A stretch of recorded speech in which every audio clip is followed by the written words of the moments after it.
more address, start your address. Yes, ma'am, please start.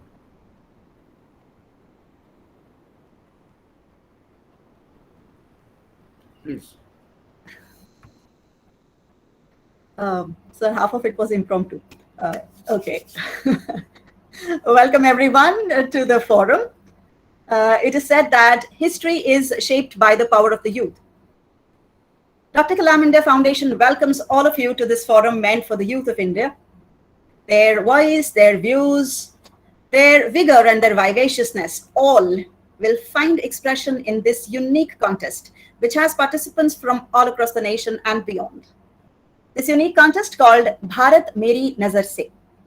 So we, Dr. Kalam India Foundation, supported by SKILLSertifika Global, Inspiring to Innovate, Economics Exclusive, Enriching Economics Education, and Champs World School, are eager and enthusiastic to set the ball rolling as we begin with this session of interactions with the youth of India. Our children who think like no one does, who perceive like no one does, and who suggest and problem solve like no one does.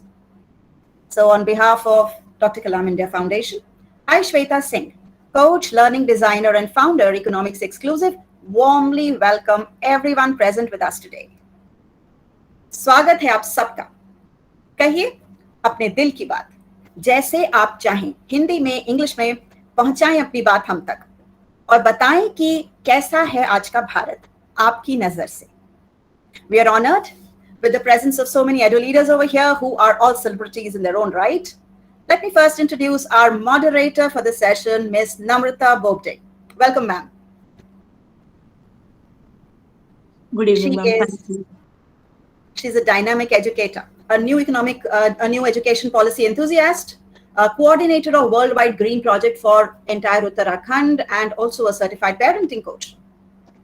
So welcome, ma'am. Over to you. I hand over the floor to you and introduce all our eminent judges present here today. Also present here today is Mr. Sudhakar, who is the president of Dr. Kalam India. Welcome, sir, and thank you so much for being here to encourage everyone. Good evening, everyone. Thank you, Shweta ma'am, for that wonderful introduction. And it's a privilege to be in this program. I'm really obliged to be here. So yes, not wasting much of time, let's start with it. Introduction of our first judge. It's Miss Mahua Chakraborty, who is principal of Brainiac Heritage School, West Bengal. She is a passionate educationist, motivational speaker, and a social activist. She has been into teaching for 12 years before coming into the administration, in which she was the vice principal, and now she is the principal. She is into administration since last 10 years. She has received the champion trophy during her B.Ed for co-curricular activities. She is recipient of the Bhishma Award. She is also recipient of the Determination Award 2021, Community Service Award 2021 for Outstanding Leadership, and the Nalanda Award 2021. So let's all welcome Ms. Mahua Chakraborty. Dear students present here, please put on your cameras. I have been requesting repeatedly, and Bharat Meri Nazar Se is the program. तो आप अपनी नजर तो मिलाओ, please put on your cameras.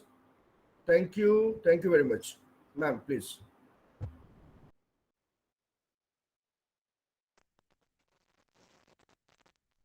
Good evening, everyone. My warm regards to Sudhakar sir, all the co-judges, Shweta ma'am, Namrata ma'am, and our dear students who are the future of the nation, the torch bearers of the nation. It is very important for you to lead in a very, very glorious manner, to think very positively and move ahead. And it is also very important for us to know what your vision is. Not only are we sitting on this great platform, as per as Dr. Kalam's words, that the students are the real torch bearers of the nation. And not only are we going to gather knowledge from you today, but we are going to listen to what our future leaders have to say. So God bless you. All the best. Jai Hind. Jai Bharat. Thank you so much, Mahua ma'am, for motivating the children. Next judge is Miss Priyanka Sharma. She is a consultant for design thinking, web presence, and communication. She knows her field in and out through her practical knowledge as well as the experiential learning. She enjoys hidden aspects of communication, be it JavaScripts, analytics, Python libraries, design thinking, or the impact of color on visualization. So, Priyanka ma'am, a few words from you. I just want to congratulate everybody who has joined the circuit today, and looking forward to what the children see and how they express themselves. I'm sure I'll be learning more than what I have learned in the last so many years. It's a fresh perspective, and I'm absolutely excited to see what they have to say. Thank you so much, Priyanka ma'am. Certainly, we all are waiting for that. The next judge is Miss Swati Baksi. She is an English literature postgraduate and educationist with over 25 years of experience. She is founder of two schools, one non-formal school, that is the Funnish Language School, and one regular formal school. She is an SDG ambassador and enthusiast focused on getting the children ready to be global citizens and acquire along with the 21st century skills. She is MIE certified educator, Wakelet community leader, winner of Reliance Foundation Award, Inspire Global Inspiring Women's Award, Greenathon National Environmental Excellent Award, and the Best Educator Award by Doza Shrestha, Macedonia. So, Swati ma'am, would you like to motivate our children, please? Very good evening to everyone. Sudhakar sir, Shweta ma'am, my fellow judges. First of all, my heartfelt gratitude that for having me here, because I have always believed that this is the place where I've always wanted to be it in my work field, be it in any sort of programs that is with the children. Rightly pointed out by my fellow judges, by Shweta ma'am, children, you are the wheels on which our nation rolls. So I really wouldn't like to take any time of yours. It's understood that we are here not to judge you, but to hear from you and to learn from you. All the best. You all are going to rock. What a wonderful start to the program. So, all the participants, I hope you're all ready to speak and give us show us your perspective. So, it's absolutely your views and your voice. So, over to you, Namrata ma'am. Can we just start the program and call in our first participant? Yeah, surely, ma'am. The first participant is Tanu Chaudhary from Happy Home Public School, New Delhi. Tanu Chaudhary, Happy Home Public School, New Delhi. Yes, ma'am. All the best. Okay, Tanu. So you can share your screen and start your presentation.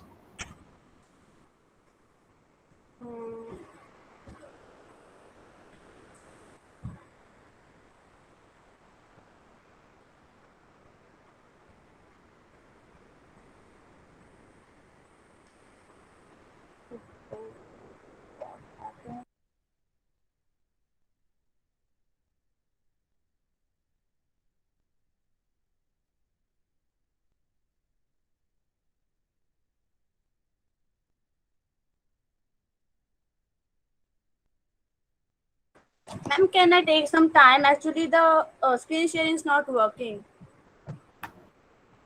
No problem, Tanu. We'll come back to you. Namrata ma'am, let's call the next participant until Tanu fixes up. Tanu, you can write in the chat box when you're ready, okay? Sure, ma'am. The next participant is Mayank from Dayal Singh Public School, Haryana. Mayank from Haryana. Dear participants, I request you to be ready with your presentations. Ma'am, Is Mayank Mayank is here. present here?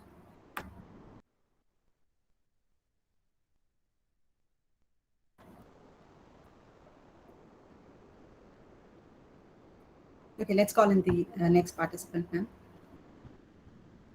The next participant is Karthik from PS Dhoka Jain School, Karnataka. Karthik from Karnataka. Yes, ma'am.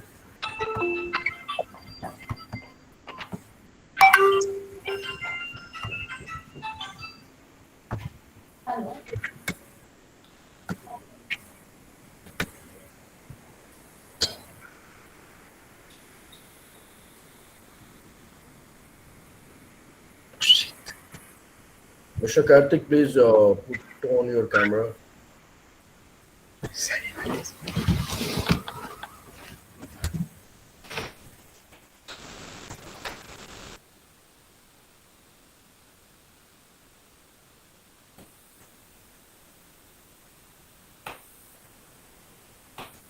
Excuse me, Shweta ma'am. Yeah, I think sir is right. I think we need to make it very clear that students need to be visible. That's one of the basic criteria Yes, of for course. presentation. That's So right. I guess you just need to, some of them are probably not following it. So All participants are required to put on their camera, especially when they are presenting. So Karthik, please switch on your camera and please start your presentation. I see that you have already started sharing something.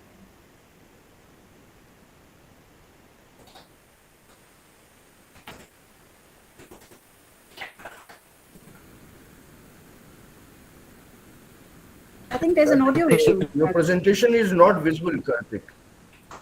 So please share once more.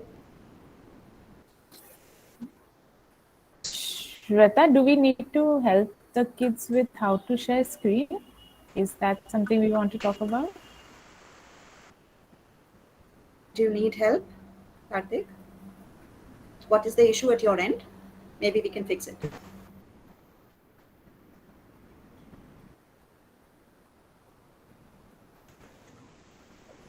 No, it is. Okay, it's coming up, Karthik. Great job.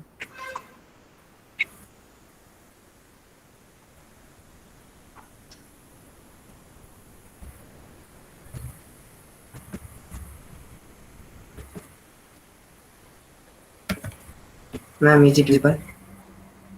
It was visible. It's gone again. Try once again, Karthik, or let us know if you need any help.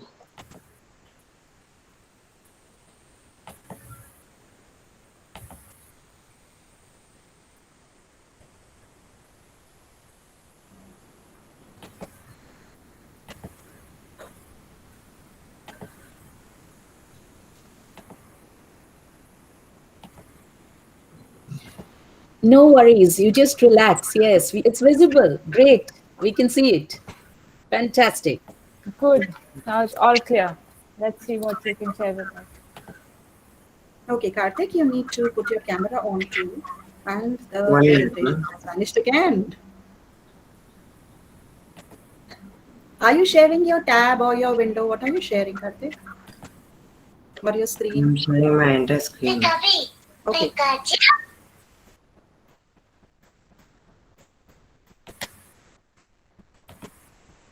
So is there a connectivity issue? Yeah, it's back again. Yes, ma'am. Just maximize it and put, yeah, great. Good evening, everyone. I'm Kakis Kadar of class 10. I study in CPS Dhoka Jain School.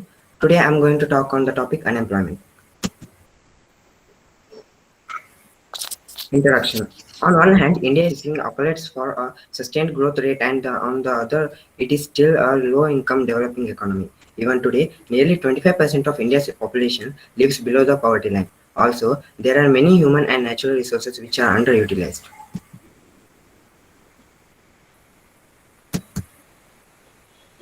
What is unemployment? Unemployment occurs when a person who is actively searching for employment is unable to find work. Unemployment is often used as a measure of the health of the economy. The most frequent measure of unemployment is the unemployment rate, which is number of unemployed people divided by the number of people in the labor force. Unemployment in India. One of the major social issues in India is unemployment, as the Indian labor laws are inflexible and restrictive, and its infrastructure is poor, which is the actual main reason for India's unemployment situation, according to The Economist. As of September 2018, according to the Indian government, India had 31 million jobless people.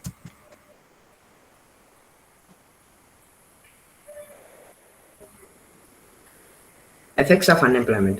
The problem of unemployment gives rise to the problem of poverty. The government suffers extra borrowing burden because unemployment causes a decrease in the production and less consumption of goods and services by the people.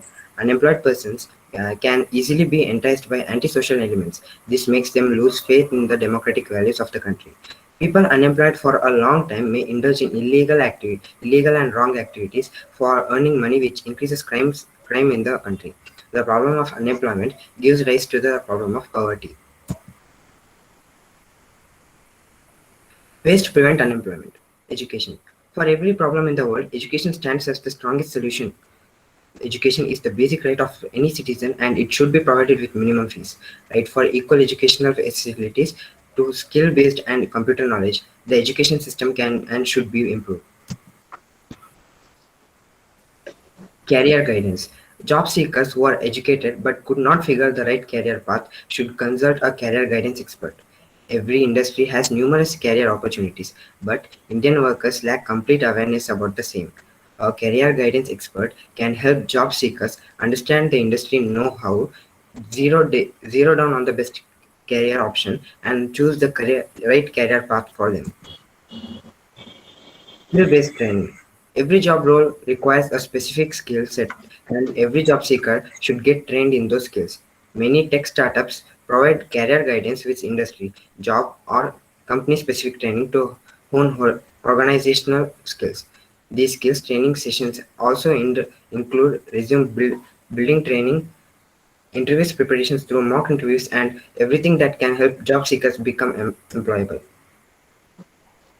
Job referrals. Many job seekers fail to find the right place to work. Job referrals in top companies can help job seekers prepare and crack interviews accordingly. To eradicate unemployment, it is important for job seekers to find the right company and get placed with a deserved salary. This will minimize the frictional unemployment crisis in India. Conclusion. Unemployment can also be eradicated if every future graduate is given an opportunity to work in the companies. Additionally, if job seekers receive the right career guidance, get trained and employable, then every top company would want to hire them. Education, career guidance, skill-based training can together solve the unemployment crisis in India. Thank you.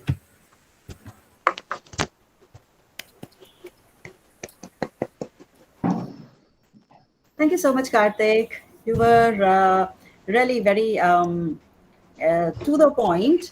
But tell me one thing, why did you feel that unemployment was the most important challenge today that India was facing? Any particular reason that you chose this topic? Because if people don't because people are not employed, they may choose wrong opportunities for they may choose wrong ways to earn money, and it can increase crime rates in India. Okay. Thank you so much, Karthik. You were great. Thank you. Congratulations, Karthik. That was really a nice presentation. The next, Tanu Chaudhary, are you ready? Tanu Chaudhary? Yes, ma'am. So shall we continue with Tanu Chaudhary, ma'am? Okay. Yes, Tanu, please.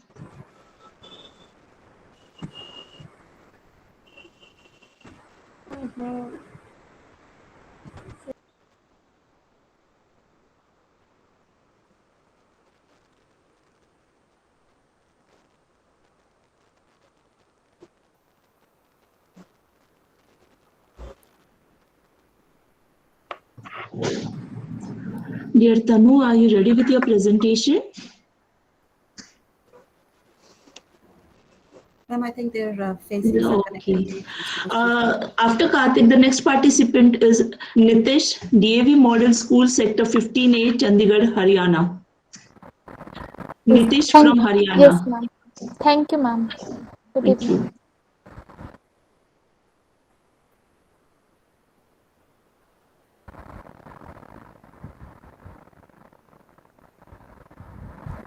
Ma'am, screen is visible. Yes, dear. It's coming up. Thank you, ma'am.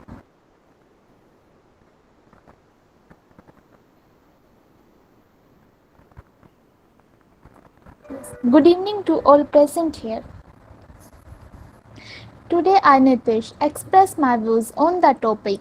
The biggest challenge my country faces today, the way ahead. I believe that right to education is the most challenging topic as we talk about the development of the country. Let's begin with the quote. Education is not only a ladder of opportunity but is also an investment in our future. Education. Education in its broadest general sense. It is the means through which the aims and habits of a group of people lives on from one generation to the next. Generally, it occurs through any experience that has a formative effect on the way one thinks, feels or acts and now.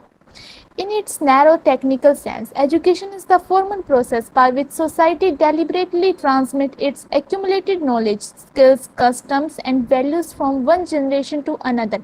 For example, instructions in schools. Education in India.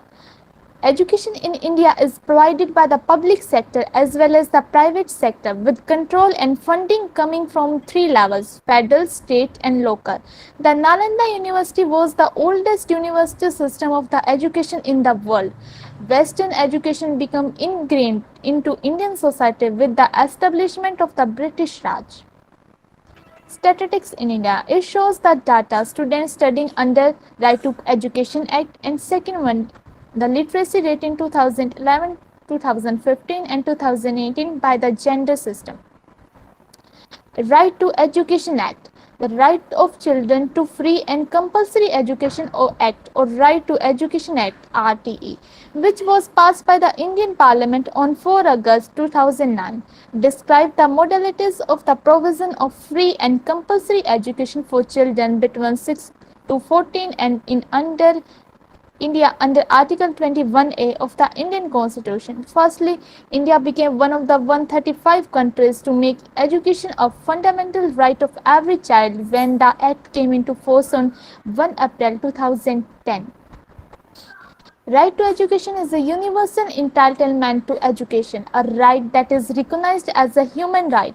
According to the International Covenant on Economic, Social and Cultural Rights, the right to education includes the right to free obligation to develop secondary education accessible to all, in particular by the progressive introduction of free secondary education as well as obligation to develop equitable access to higher education, ideally by the progressive introduction of free higher education, compulsory primary education for all. Women education. In spite of certain outstanding examples of individual achievement of Indian women and a definite improvement in their general condition over the last 100 years, it remains true that our women still continue a large body of underprivileged citizens. Women of course do not form a homogeneous group in class or caste system. Nevertheless, they face distinctive problems that call for a special attention. The Backward Classes Commission set up by the government in India in 1953 classified women of India as a backward group requiring special attention. Backward caste is uplifted. The Ministry of Education clubs girls with scheduled castes and tribes as three most backward groups in education. Ram Manohar Lohia considered the lot of women to be similar that of Harijans. Realizing the enormity of the problems of Indian women, the Government of India has appointed a separate committee on the status of women in India. The social backwardness of Indian women points to great heights between their legal status, which is one more or less equal to that of man, and their actual position in society, which is still far from their ideal which exists on paper. The educational, economic, political, and social backgrounds of women makes them the largest group hindering the process of rapid social change. And there are some, and last we and to conclude that schemes launched by the government to innovate the children's Sarv Shiksha Abhiyan is the government of India's flagship program for achievement of universalization of elementary education in a time-bound manner as mandated by the 86th Amendment to 30 the seconds more. Constitution of India, making free and compulsory education to the children of 6 to 14 years age group a fundamental right. And last, Navodaya Vidyalaya Smriti was introduced to good quality modern education to the talented children predominantly from their rural areas without regard to their family's socio-economic condition. Thank you, ma'am.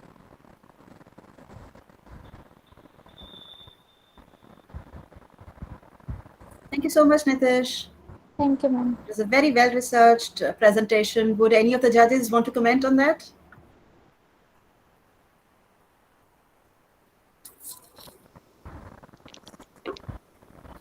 Yes, Nitish. Yes, ma'am.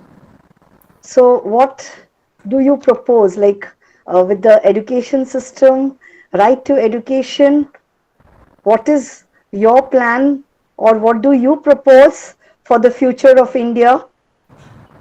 Yes, Mama, I propose that government should launch maximum schemes that benefit the poor children, backward class. That in our India, as that we know that मतलब जो हमारी मतलब poor generation है, मतलब उनको मतलब काफ़ी दबाया जाता है. हमारे जो मतलब रिच पीपल हैं उनके बच्चों को मतलब ज़्यादा प्रेफरेंस दी जाती है. मतलब जो स्कीम्स गवर्नमेंट लॉन्च करती है, मतलब जो पुअर पीपल हैं उनको मतलब पहुंच नहीं पाती उन तक. जो मतलब हाईली एजुकेटेड एंड मतलब जिनके पेरेंट्स हाईली एजुकेटेड होंगे, अगर वो मतलब अपने बच्चों पर ध्यान दे तो मैम स्कीम्स उन तक पहुंच सकती है और उन्हें बेनिफिट मिल सकता है, जिससे हमारी कंट्री को इकोनॉमिक हर एक वे में मतलब डेवलपमेंट होगा इससे.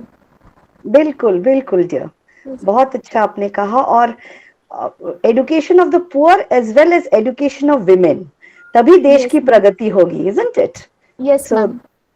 ये दोनों, अगर गरीबों को शिक्षा मिले और नारी Nari, yes, गर्ल्स ma'am. को शिक्षा मिले, लड़कियों को शिक्षा मिले, तो देश की प्रगति बिल्कुल सटीक रहेगी. Yes, ma'am. Okay. Isn't it? Thank you so Yes, much, ma'am. dear. You spoke Thank really you, ma'am. nice. Thank you, ma'am. Wow, children are so clear in their thoughts. And yes, Mahua Absolutely. ma'am so rightly said, अगर एक नारी ने शिक्षण प्राप्त कर लिया तो वो पूरे परिवार, so at least 10 members of the family, they get educated. Correct. So very true. बिल्कुल ma'am. Moving to the next participant, it's Spurti Patil from Karnataka. Spurti Patil from Karnataka. Yes, ma'am. Just a moment, please. Okay. So participants, there's a timer over here. Once 4.5 minutes are done, then there would be a buzzer. It's just a warning for you all that only 30 seconds are left with you. I hope it won't disturb you.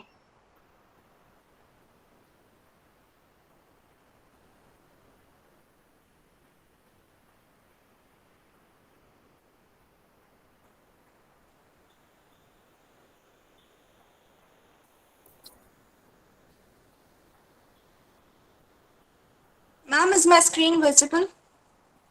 Yes, Shalini, it's coming up. Yes, dear.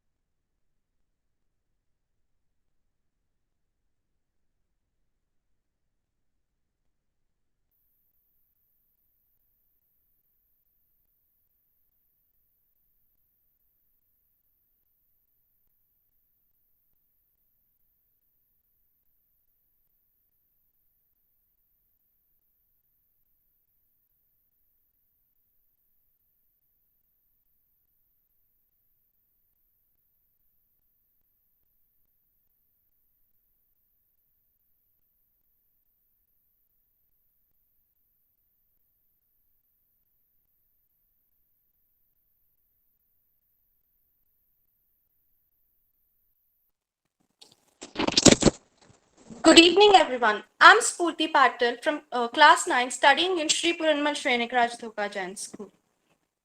Today, I'm going to be presenting on the topic women empowerment. Even though the Constitution has guaranteed equal rights for both men and women, there are still women who are unaware of their rights and privileges.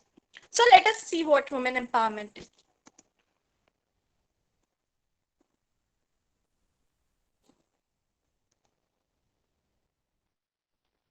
Women empowerment refers to increasing the spiritual, political, social, educational, gender, or economic strength of individuals and communities of women. Women empowerment is not only about unemployment and employment, but also about women's sense of self-worth, right to have and determine choices, right to access to opportunities and resources, her right to have a control over her own life, and also an ability to influence the direction of social change to create more social and economic order. We have experienced different periods in India. How were women treated in those? Let us have a brief look at them. During the Vedic period. In Vedic period, historians have said that women experienced the same status of that of a man. She had an privilege to go for higher education as well as choose her own husband at a mature age. Then comes the age of Manusmriti.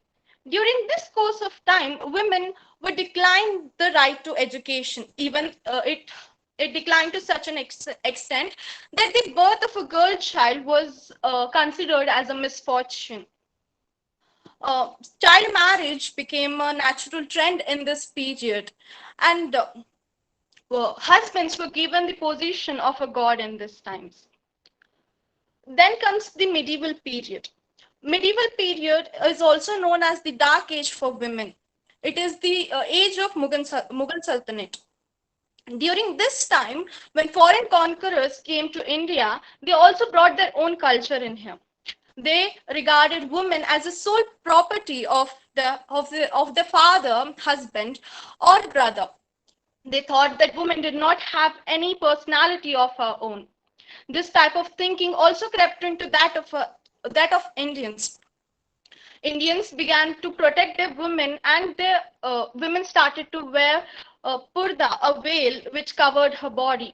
This also led to minimization of the freedom that women had. Then came the British rule. The status of women at the lowest during British rule. Women were hardly, they were the literacy rate was really low during this time. Only one woman among 100 were able to read or write. During this time, Mahatma Gandhi and many other social reformers such as Raja Ram Mohan Roy, Ishwar Chandra Vidyasagar, and various social reformers came forward, and they prevented child marriage, and they removed the polygamy and they allowed remarriage of widows. And women began to understand their self-worth and came forward to fight for equal rights in India. What about position of women post-independence? Constitution has guaranteed equal rights for both men and women under Article 14. Article 15 empowers the government to make special provisions for women. Women are free to participate in all the religious, cultural, economic, and political activities. But are all women getting equal rights at that of a husband or brother? No, because when in early days there were severe issues like Sati system, Devdasi system, and more. While most of them are not prevalent now, there are issues that women face. They may not be the same, but they still are as severe as the early ones. They hinder the growth of this country and make the women feel inferior. Among them are education. India stands at the lowest female literacy rate in Asia. As per the last census in 2011, the female literacy rate stands at 65.46% compared to male at 82.14%. The estimate shows that only one among 100 yeah, ma'am, just a minute. Only one among 100 girls reaches class 12, and 40% girls leave school before reaching 5th standard. Female infanticides. Due to the Indian patriarchal system that has embedded in its way into people's mind that girl child is considered as a burden or a misery to the children or to the family. There have been around 2,000 female fetuses abortion every day in India. We have women unemployment. Even though unemployment is a really severe condition in India, women unemployment rate is higher than that of men. Unequal pay. Unequal pay refers to situation where women are paid less than men. Even though they do the same work, women are still paid less than men. We have violence against women. Violence against women is one of the most important topic that should be looked at. And even though there are many cases of domestic violence, people are still unaware of the legal awareness, and they should be known them. They should be made them known. Some ways to tackle the issues faced by women are, there are various ways how one can empower women. The individual and government must come together to make it happen. Education of girls must be made compulsory. Women must be given equal opportunities in every field, irrespective of their gender. Moreover, they must be given equal pay. We can empower women by abolishing child marriage and stopping female infanticide. People must raise awareness about self-defense. Most importantly, the shame of divorce and abuse must be thrown out of the window. Many women stay in abusive relationship because of the fear of society. People should teach their daughter it's better to come home divorced rather than in a coffin. There are many legislation safeguarding women's interests, such as Hindu Marriage Act, Hindu Succession Act, and many more such things that can help women become safe. And there are many schemes in India launched by the government that can help women, such as Mahila Haat, Beti Bachao, Beti Padhao, One Stop Center, and many other such things. All I want to say is that women represent half the world's population, and gender equality exists in every nation of the planet. Until women are given the same opportunity as men, entire society will be destined to perform below their true potential. The greatest need of the hour is the change of social attitude towards women.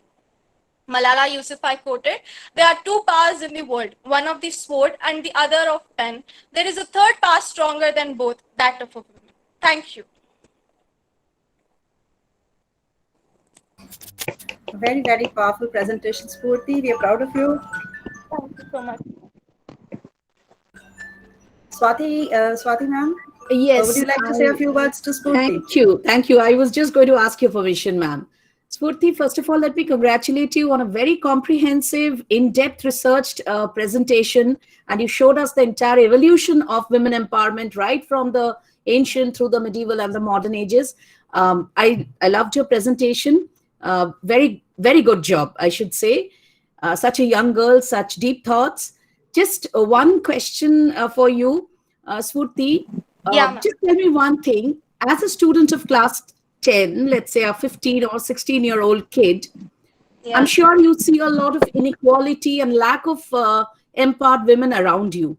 Can you just tell me any one thing that in your position as of now, as a child of 16 or 15, you can do any small step that you can take to empower any one woman or any few women around I you? can encourage a person. Let's start from home. Let's encourage our mothers to speak up if there's anything wrong in our family, or our sisters or someone. If there's something wrong in our family, we should come forward and encourage them to do that, and others as well. Thank you so much, Spurti. I think you said exactly what was expected of you. Very Thank well you. done. All the best. All the best for your future. Good luck, Spurti. Namrata ma'am, I think Tanu Chaudhary is ready now. Tanu, are you ready?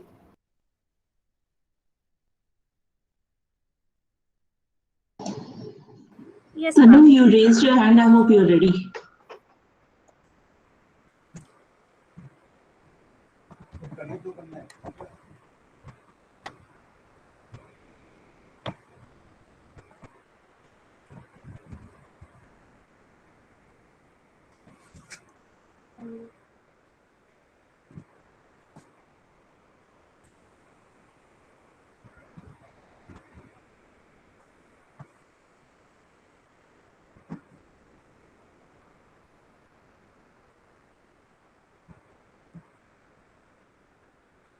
Good morning, everyone. I am Tanu Chaudhary of class 11 going to show a presentation and a speech on the topic domestic violence.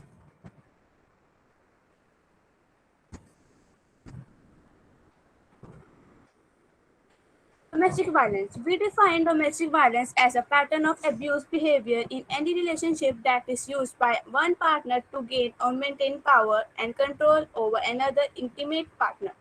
Domestic violence can be physical, sexual, emotional, economic, or physiological actions or threats of action that influence another person. This includes any behavior that intimidate, manipulate, humiliate, isolate, frightens, terrorize, cause, threatens, blame, hurts, injures, or warns someone.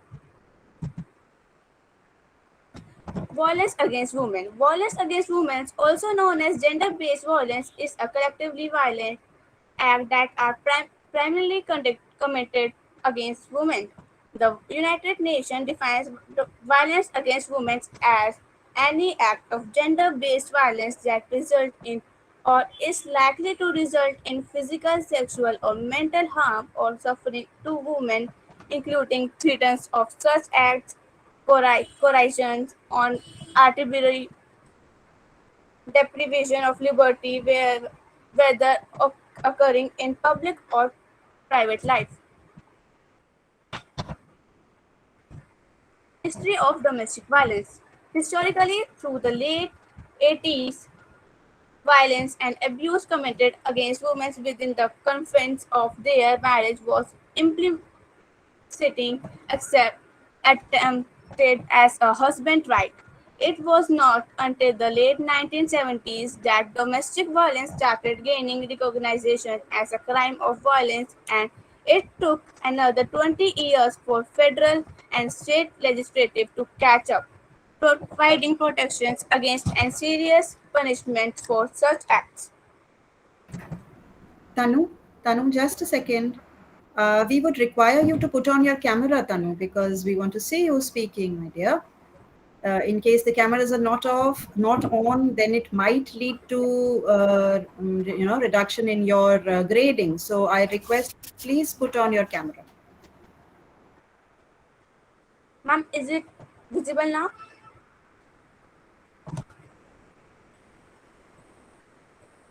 There might be a challenge with the camera and the presentation. So maybe that's why we are not getting the video feed.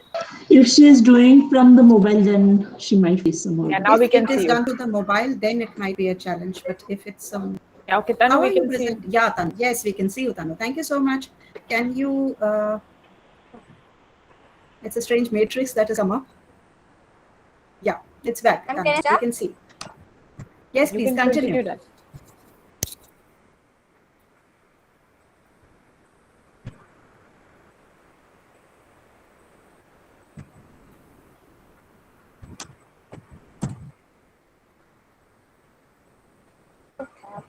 Why violence against women is so common? Physical weak, gender inequality and discrimination, low level of education, limited economic opportunities, low level of awareness about human rights, male controls over decision making and access, lack of safe spaces for women and girls. Types of gender based violence: domestic violence, sexual violence, physical violence, cultural violence, religious violence, socio-economic violence, and family violence. Most common violence against women in Pakistan: domestic violence, sexual violence, family community violence, that is honor, killing, dowry, death, etc. Physical violence, that is acid attack. Surge in domestic violence cases: 616 complaints of domestic abuse received on Tamil Nadu helpline between March 25 and May 14. 100% increase in domestic abuse cases absorbed in India. 700% increases in the number of calls of domestic abuse helpline in the UK. In France, such cases rose by more than 30%. Forms of domestic violence: verbal abuse, physical abuse, emotional and physiological abuse, economic abuse, sexual and isolation. Statistics of domestic violence. 63% of participants were identified as victims of domestic violence on Karachi Domestic Violence Screening Sale. 36% of the victims were males and 64 of the victims were female. Sexual violence. Sexual violence in any sexual act of attempt to obtain a sexual act by violence, an act to traffic a person, or acts directed against a person's sexuality regardless of the relationship of the to the victim. Sexual violence against women and girls can take many forms and is carried out in different situations and contexts. Sexual violence against women.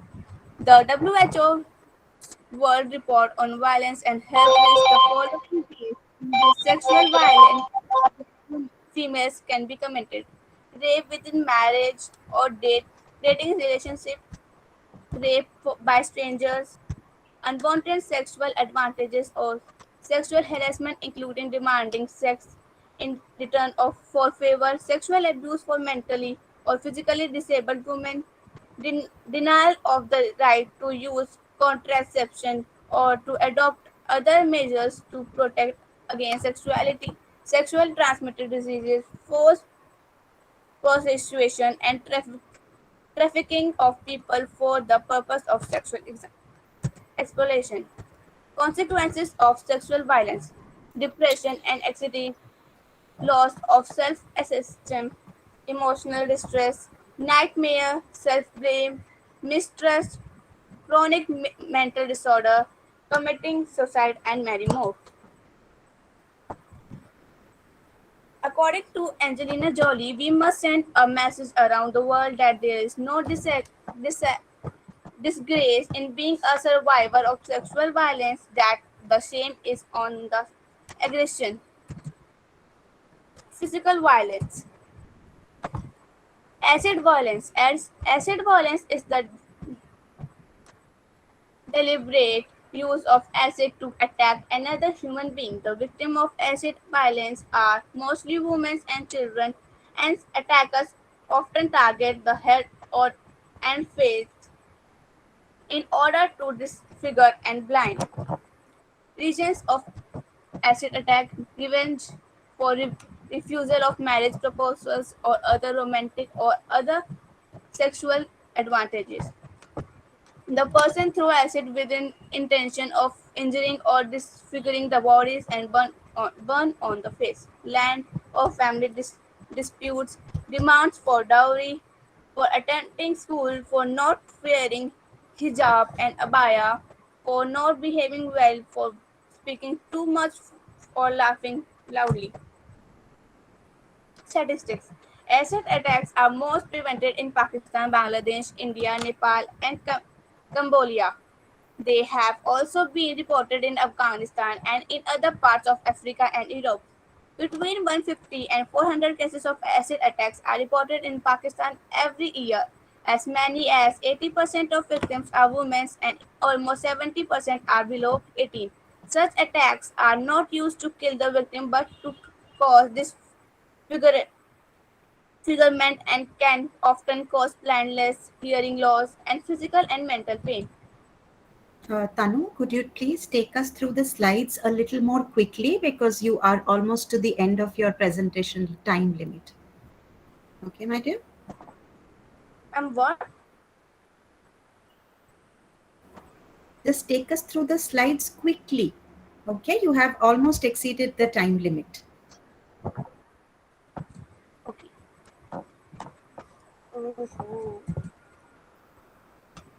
According to Reshma Qureshi, it takes 2 minutes to put on blush, but only 3 seconds to scar a face. Some facts. It is estimated that about one-third of children who are abused or exported to violence as children become violent themselves in later life. The sons of the most violent parents had the rate of wife abuse 100 times higher than the sons of the non-violent parents. Roughly 1.8 million women are battered each year year by their parents. The number of men battered by female partner may be just as high. Effects of domestic violence: anxiety, chronic depression, chronic pain, death, drug and alcohol dependent health problem, malnutrition, panic attacks, repeated self-injuries, self-neglect, sexual dysfunction, sleep disorders, strain, Tanu, family Tanu, my relationship. dear, Tanu, Yes, ma'am. please just show us the slides quickly. You have exceeded Okay. the time limit. We cannot allow you to speak everything that is written on the slide. Okay, just take us through the slides quickly in few seconds so that we just see what is there, and please conclude. Don't read all the slides. Yes, now we are seeing you are talking about the laws, the gender laws. All right, The myths go about on. domestic violence. Domestic violence only happens to poor women. Don't read Domestic violence. everything, my dear. Don't read everything. I'm Okay. seeing the slide. Move on. Move on. Okay. All right. Okay, go on.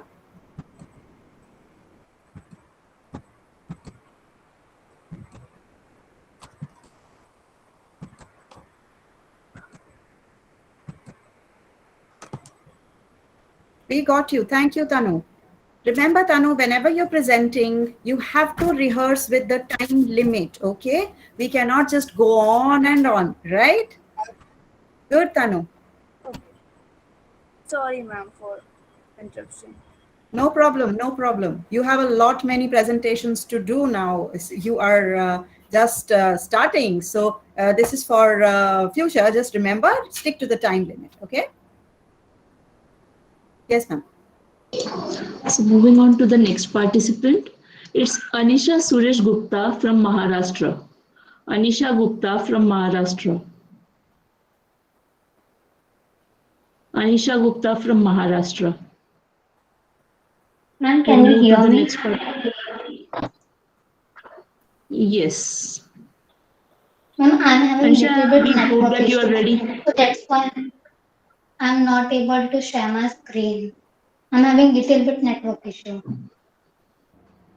So, judges, can we continue with other participant and afterwards we can call her back? Maybe by that time her Okay, issues ma'am. are Thank you. resolved. You're most welcome, dear. So the next participant is Arav Srivastava from Uttar Pradesh. Arav Srivastava from Uttar Pradesh. Arav Srivastava. Are you ready, Arav?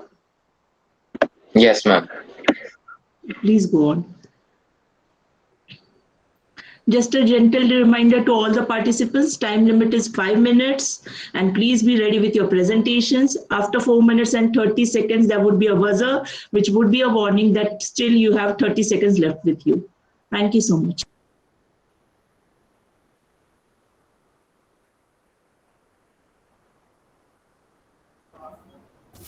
Arav. Arav, you're mute. You're on mute. Yes, ma'am.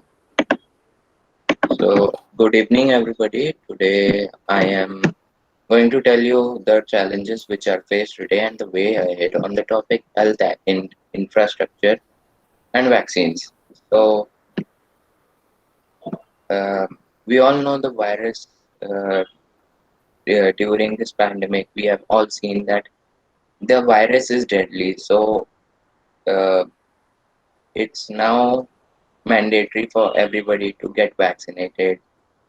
So, the government, the doctors are working hard because they somehow had to give and help reach the vaccines to everybody. So it has been made a great effort by the doctors. Um, so the pandemic and its side effects during the pandemic, everybody has faced some kind of loss, a loss of business or a loss of um, people or a loss of money. So everybody should know this, that death is inevitable and no one can escape it. So if the government and the doctors who are unable to save a person, they should not be beaten for such a kind of reason. So there was this on the news that I watched, that a person passed away or something happened. So and the doctors couldn't save him. So the person's relatives, friends, and family, beat they started beating the doctors and the nurses uh, who were who were given the task to save the person. So like that, um, we we were able to stand up for. There were people who were standing for the person, but there were no helpers for the doctors who were getting beaten up.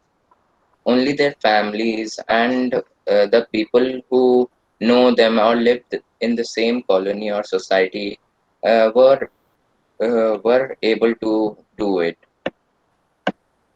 So and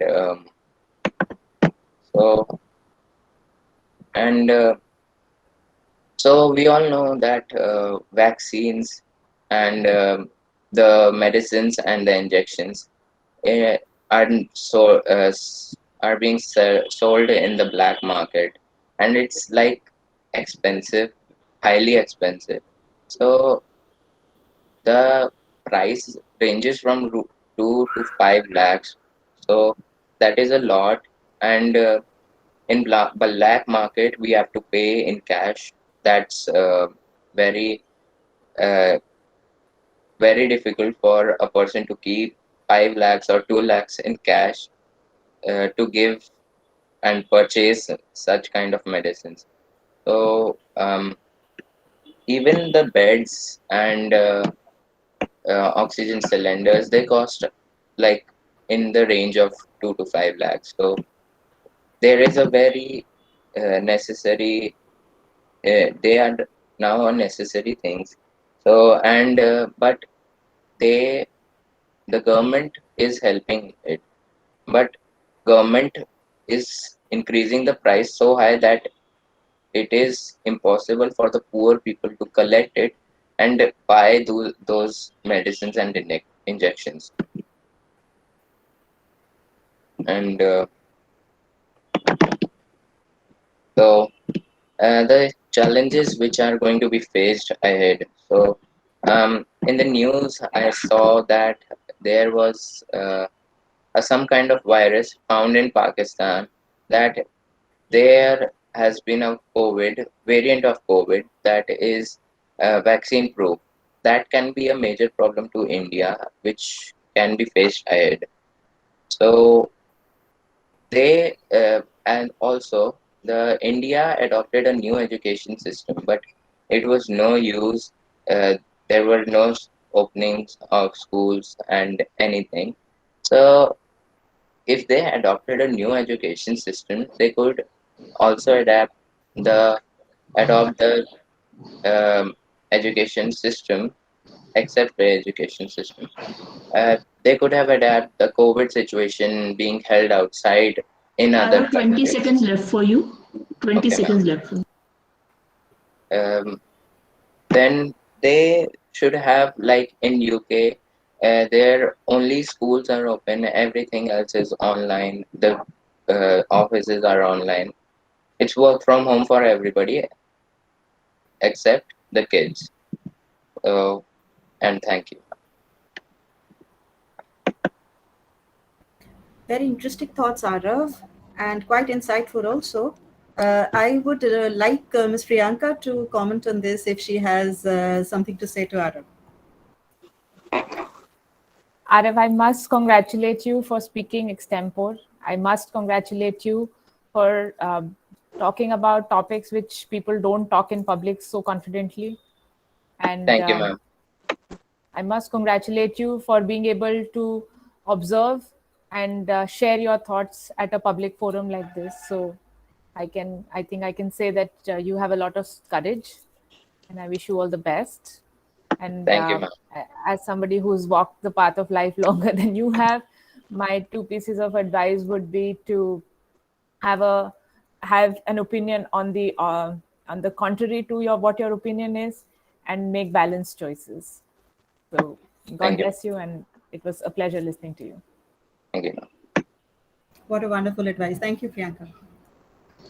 So after Aro, moving on to our next participant, and she is Prachi Jaiswal from Uttar Pradesh. Prachi Jaiswal from Uttar Pradesh. Good evening, everyone. I have to share my screen first.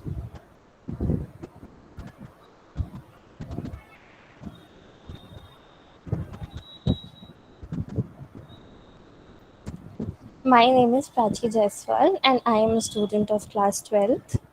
Today, I am going to talk about the issue of population of India. Persons are mean as well as end of economic development. They are an asset if in adequate strength and prove to be a liability if excess in strength. Population has crossed the optimum limit in India and has become a liability. So problem of population explosion in India has become a liability. There are three major population problems in India that India faces, that are rapid growth of population, poor standard of living and malnutrition, and unemployment of people.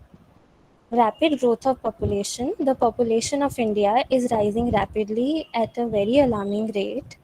The decadal growth rate of population during 1981-91 was 24%. The annual average growth rate was 2.1%. Our population increases by 40%, 40 per minute, or nearly 1.25 crore per year. Again, according to census of 2001, the population of India rose to 102.7 crore. Poor standard of living and malnutrition. Rapid growth of population also accounts for low standard of living in India because even the bare necessities of life are not available adequately to all, and population in India increases by about 1.60 crore. It requires 121 lakh tons of food grains, 1.9 lakh meters of cloth, and 2.6 lakh houses, and 52 lakhs additional jobs, which is very difficult to acquire and thus lead to poor standards of living and malnutrition. Unemployment. The pressure of unwanted population growth increases the army of unemployment youths of employable age. Such desperate youths became burden on the society and indulge in unlawful activities and cause harm to the law-abiding people.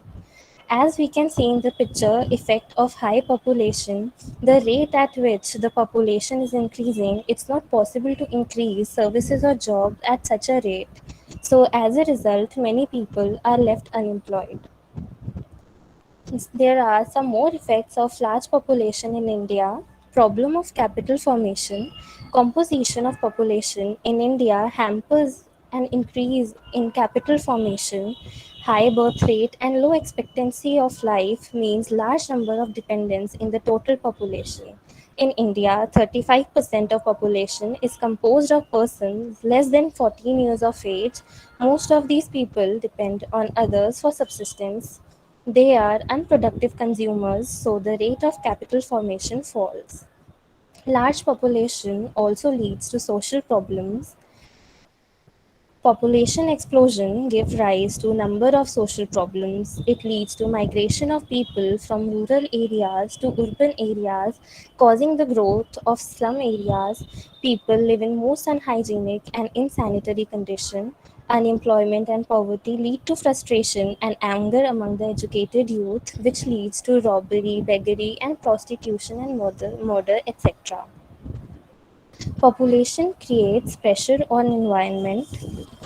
Population explosion leads to environmental degradation. Higher birth rate brings more population and more toxic waste and damage to biosphere.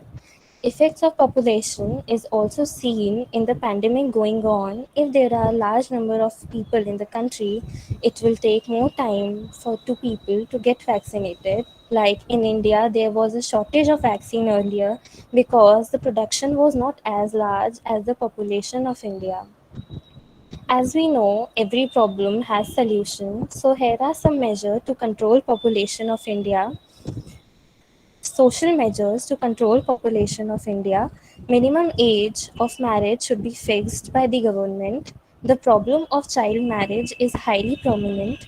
A marriage at a tender age leads to a long span for giving birth. Also, young age marriage devoid people of the education and awareness required to be sensitive towards and understand the consequences of raising too many children. Social measures to control population of India. More and more social security schemes, more and more people should be covered under social security schemes so that they do not depend upon others in the event of old age, sickness, unemployment. With these facilities, they will have no desire for more children. The spread of education changes the outlook of people. The educated men prefer to delay marriage and adopt small family norms. Educated women are health conscious and avoid frequent pregnancies and thus help in lowering the birth rate. Economic measures to control population of India. More employment opportunities should be created by the government. Generally, in rural areas, there is disguised unemployment, so efforts should be made to migrate unemployed persons from the rural side to the urban side. When their income is increased, they would improve their standard of living and adopt small family norms. Incentives should be provided, providing a health, educational, or even financial incentive would be highly effective population measure. There are certain incentive policies like paying certain money to people with not more than two kids or free or discounted education for single children, etc., which are in place in most developing countries facing population related challenges and has also proved to be a useful measures. Others measure to control population of India. Legislative actions must be taken to strictly restrict child slavery and labor so that parents don't sell their children and send them out to work and thus forcing them to raise lesser number of kids. Last but not the least, spreading awareness. People need to be told and made to understand the consequences of having too many children. Government and non government institutions can carry awareness campaigns informing people how they will be unable to provide good nutrition, education, or medical facilities to their children if they have too many. Population is also a reason for illiteracy, diseases, and malnutrition, and negative effects of it are required to be communicated to the general public to expand their reasoning and understanding. Thank you. Thank you, Prachi. I would request Ms. Mahua Chakraborty to give her 2 bits on this presentation. Yes, Prachi, dear, you really gave us so much of knowledge on population, its effect. My just one simple question to you, that one factor where you as a future citizen would like to speak on controlling population. Ma'am, the best thing that can be done is to create awareness. I think the more people will get aware, the more they'll take precautions and they'll know that what they have to do, what is right and wrong. So it's the best thing I would like to do. Thank you so much, dear. 1 minute question to Prachi, if you would all allow. You've talked about giving incentives to reduce population. Yes. What do you think going the China way? Do you think it would help putting the one-child norm and pressurizing the population? In fact, they succeeded in decreasing their population growth rate. What do you think about that? Ma'am, by providing incentive, I meant that government should provide incentive that if a family has one or two children, then government would provide incentive for their education and health facilities. So the family will think that okay, we should have just two, so that means government will help. They'll not exceed more than that. I meant. Yeah, of course, we understand that, but don't you think the one-child norm would work, faster? What do you think about that? We understand your point of view, but this is just an additional question. Yes, ma'am, I think it could work. It would work? You would want a one-child norm in your country? No, ma'am, not one. Means two-child norm would be okay. Okay, all right. Interesting. Thank you, Prachi. Welcome. So we are moving ahead. The next participant is Gokul Krishna A from Kerala. Gokul Krishna A from Kerala. Gokul Krishna A from Kerala.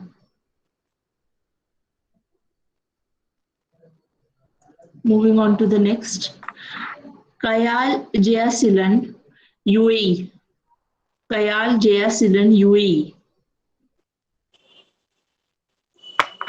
Yes, ma'am. Ma'am, could I just have a minute to share my PPT? Yeah, sure. One second.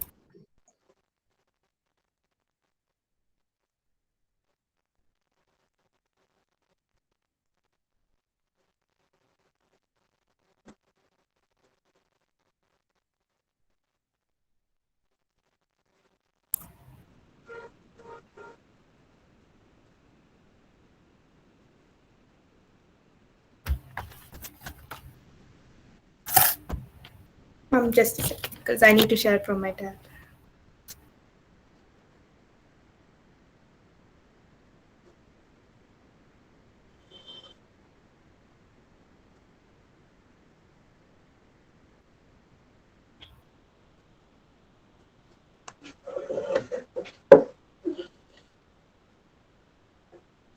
Ma'am, are you able to see it?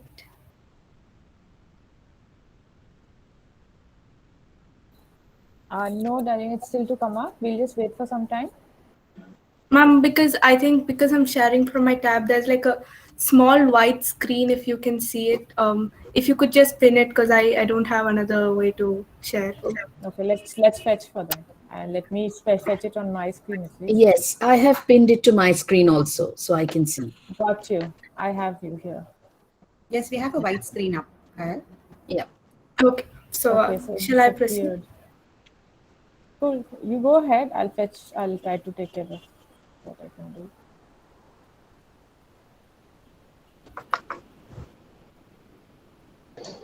Yeah, Kayal, you can start. Okay. Hello, everyone. In the beginning of the 20th century, we were only 243 million Indians. In 1 century, that is, in 120 years, we are now the world's second most populous country of 1.3 billion people. Despite a slow growing rate, we seem to overtake China as the world's populous country by 2015. Hello, everyone. My name is Kyle Jayseelan. I'm from Abu Dhabi Indian School, UAE, and I believe the biggest challenge India faces today and the way ahead is definitely of its population. The consequences of population growth is a problem that the entire world is going to face eventually. But it is definitely worse for India. Its primary demographic challenge is that of governance. There are always more toilets to build, more water crises to avert, and more houses to construct. But what makes matters worse for India is the sheer increase in the number of people placing a demand on the system. Large population continues to have a negative impact on the rate of unemployment, further impacting economic growth. To see the scale of the challenge, India is adding 120 million people to its working population by the next decade, meaning a large number of the working age people will be left either underemployed or unemployed. This is already a rising concern, with the COVID pandemic having affected about 300 million people jobs so far. The country also lags in literacy and education rates, which could further affect development. To get the desired demographic dividend, and as Dr. APJ Abdul Kalam rightly said, the youth needs to be enabled to become job makers and not job seekers. Moving on. Apart from normal problems, there are also social challenges. Selective birth practices are leading to disproportionate ratio of male to female births. Child marriage is also something that can be eradicated only by educating our girls. Apart from this, there's a disparity between the urban and rural population.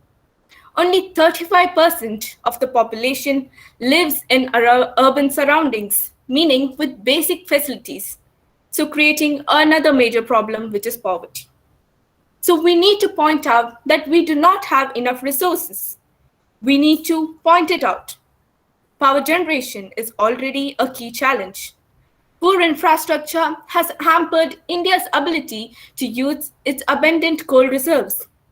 India's growing energy needs have caused its energy firms to meet rising domestic demand, including hospital beds.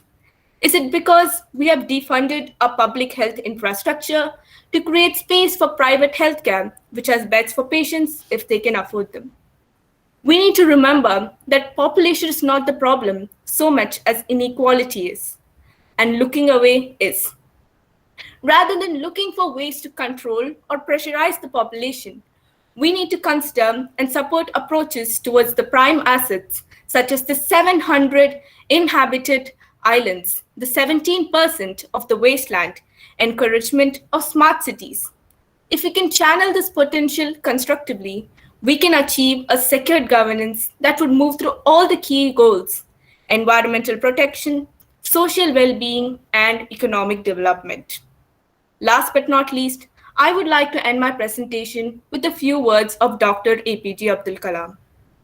He said, "We have to only ensure that we convert the 540 million youth to form a knowledge society through quality education.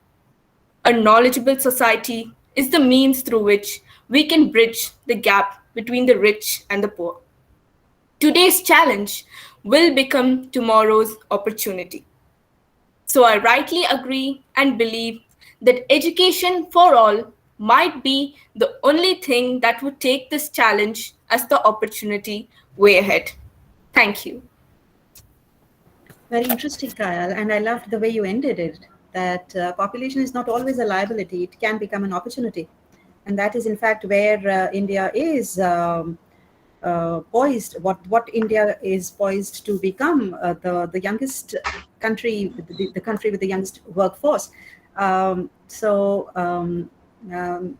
Baksi ma'am, would you want to ask something from a young girl? I just want to congratulate her. Like from the beginning to the end, it was so precise, spot on, bang on. Very well done. Kayal, I think you are going to be a great presenter of many such issues in the future. Looking forward to seeing more of you.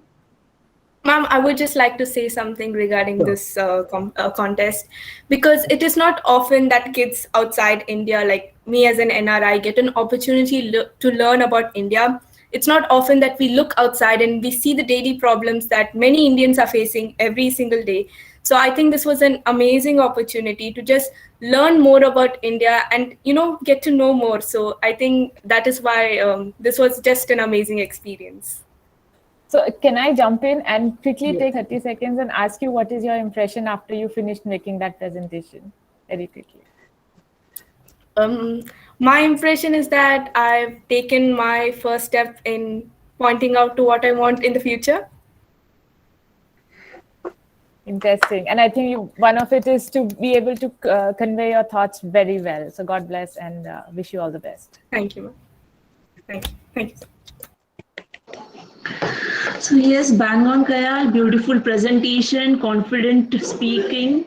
Moving on to the next participant now. The next participant is Krishna Chaturvedi from Rajasthan. Krishna Chaturvedi from Rajasthan. Krishna Chaturvedi from Rajasthan. Moving on to the next one. It's Shriya Padmajan from Kerala. Shriya Padmajan from Kerala. Yes, ma'am. So you're ready, Shriya? Yes, ma'am. All the best. Thank you, ma'am.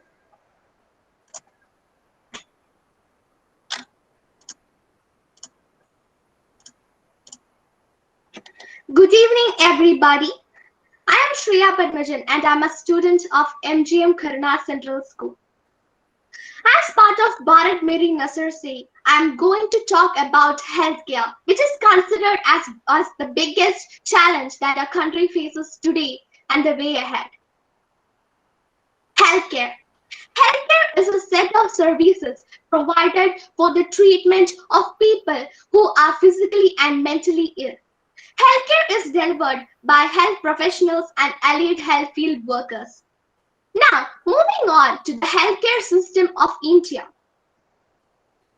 India has a vast healthcare system, but there remain some differences in the quality between public and private healthcare and also rural and urban areas. Public healthcare are free of cost for all Indian residents except for small, often symbolic co-payments in some services. Now, let's look at the issues that are faced by the healthcare system of our country. Lack of infrastructure. India has been struggling with a deficient infrastructure in the form of lack of well-equipped medical institutions, shortage of efficient and trained manpower. One of the most pressing problems faced by India's healthcare system is the shortage of efficient and trained manpower in the medical stream. Unmanageable patient load. Even prior to the COVID-19 outbreak, the healthcare facilities are facing the problem to maintain the patient load. High out-of-pocket expenditure. Even though the public hospitals are providing free of cost facilities, these facilities are understaffed, poorly equipped, and largely located in urban areas. So people are forced to use private facilities, which are high expenses. Neglect of rural population. One of the major drawbacks of India's healthcare system is the neglect of the rural masses. It is largely a service based on urban healthcare facilities. Now, moving on to the measures which can be taken to improve our healthcare facilities. Initiate transparency by accreditation of hospitals and healthcare providers. To promote quality in the healthcare field, transparency is imperative. Regulating distribution and sale of drug.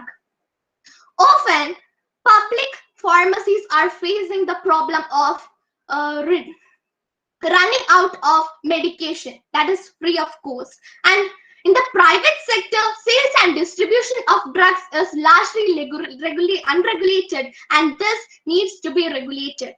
Incentives for professionals. Improve infrastructure. Government should improve the facilities that are provided in the hospitals. Improve frontline professionals. More and more people should be encouraged into the medical field. And finally, moving on to the major problem that the whole world is facing currently, the COVID-19. The COVID-19 virus is impacting the whole world badly, and it is clearly because of the healthcare problems faced in this world. So let's take the necessary steps and improve our healthcare system. This concludes my presentation. Hope you liked it. Thank you.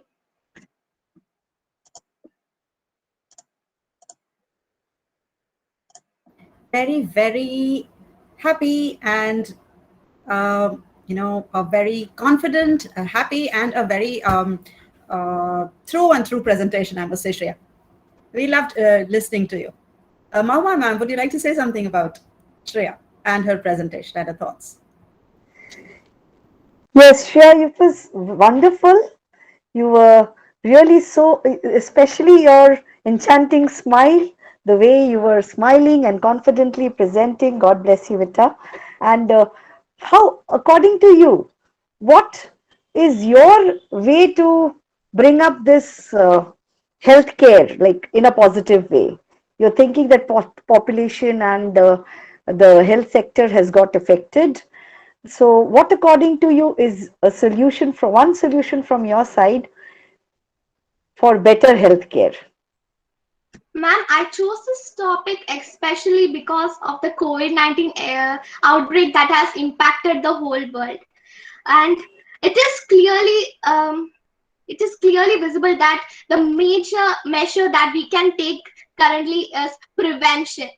If all individuals are taking self prevention, it will be more effective, I think. Yes, and another way, beta, that we why in India, even with the healthcare system not being so developed like the Western countries, still the ratio that of death in India has been less as compared to the more developed nations because of the spices we use. They are the Ayurvedas, it's very good, and meditation.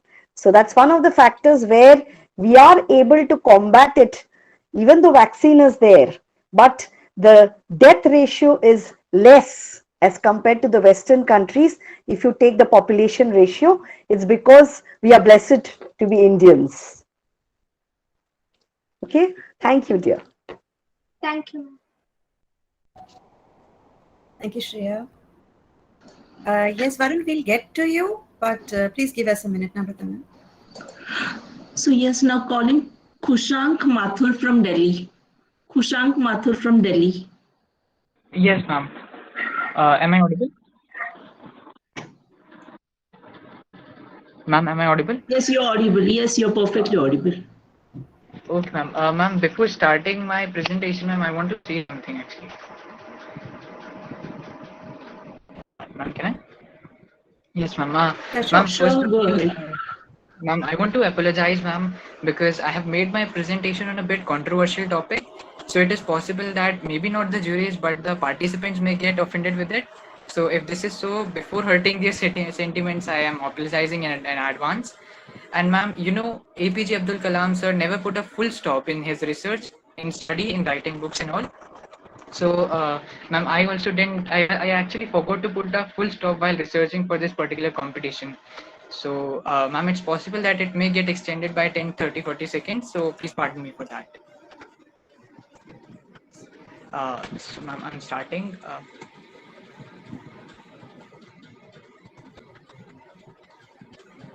Ma'am, is it visible? Not yet. Now it is. Good evening, respected juries. My name is Kushank Mathur, studying in class 12th from Surajbhan Devi Public School. Today is a very special day for me that I am participating in a competition associated with Kalam sir. I have been very fond of reading his books like The Wing of Fire, India 2020, etc. His hard work always inspires me and motivates me to do something better on a daily basis. In his book, Adamya Sahas, on page number 57, he quoted, "Fight for equality," in a sense that it looks that a revolution is coming. This has always encouraged me. So, the topic of my presentation is reservation and injustice with so-called uppers. Let me give you a bit introduction of it. Reservation was an affirmative action which was promised to sustain only for 10 years, but always getting extended just for a vote bank.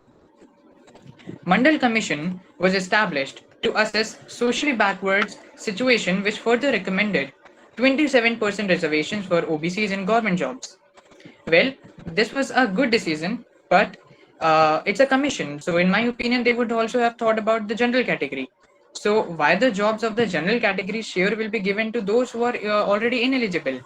For example, I'm telling you, in 2009, Bihar's budget was prepared by an uneligible person, Prakash Kumar, who is an OBC and got elected through reservation.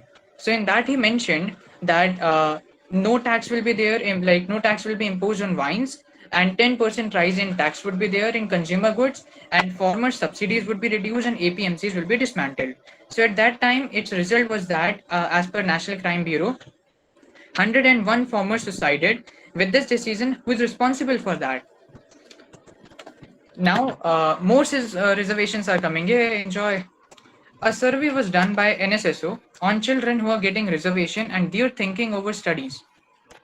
As per that, 87.78% children replied in context to reservations that we need not to study as our future is secure due to reservations. By studying a bit, we can get into IIT, we can become IAS officers also very easily. So this was an official statement passed by NSSO in Jan 2020. Recently, Haryana government allowed 75% reservations in jobs in private sector for SC, ST and OBCs. Maharashtra government is willing to reserve seats for Marathas and especially for OBCs. Our present government, center government, ordered the reinstate of reservations when Supreme Court ordered a temporary stop on reservations. For example, recently a general category named Raman Mathur suicided in Lakshmi Nagar as he cracked an examination, but as his opponent was an SC, he was given first preference and got the job. His rank was 10th and Raman's rank was 3rd. So this was a clear injustice.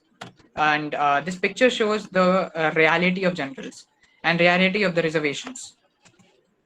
Protests. So a lot of protests have been observed in course of time against reservations, like 2006 Indian anti-reservation protests against the UPA to implement reservations for OBCs in private institutions.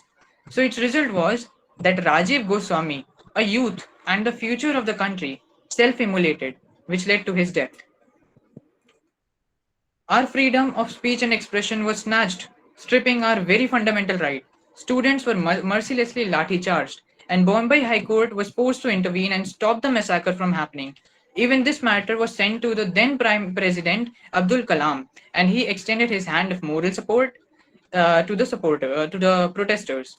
For example, in 2006, when UPSC CSC result was out, majority of candidates passed from OBC, SC or ST, even when they scored lowest, whose result we face today is unorganized administrative system and rampant corruption. Duping 10% reservation. Recently, our present government announced to increase the limit of creamy layer from rupees 8 lakh to rupees 15 lakh. It means that reservation holder earning rupees 14 lakh 99,999 per year, that is rupees 1 lakh 24,000 per month, will fall under reservation category. Wow.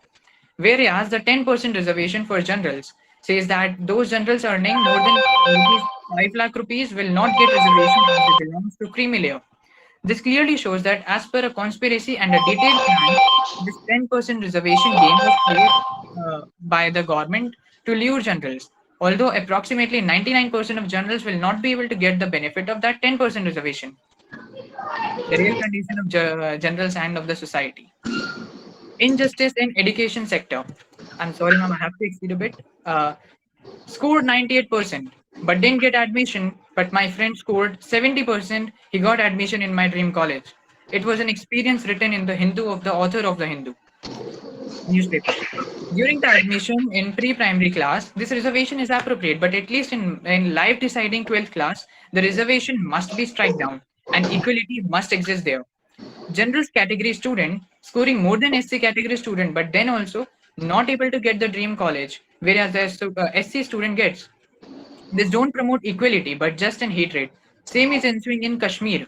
There is a large population of poor generals who have done MBA and top graduates, but these cruel policies like reservation keep them unemployed and make them anguish. Our tribunal is still quiet on this prejudice and just staring the killing of ambitions of some intelligent general category peoples. I want to ask from the concerned authorities that what they have done to improve the plight of poor generals.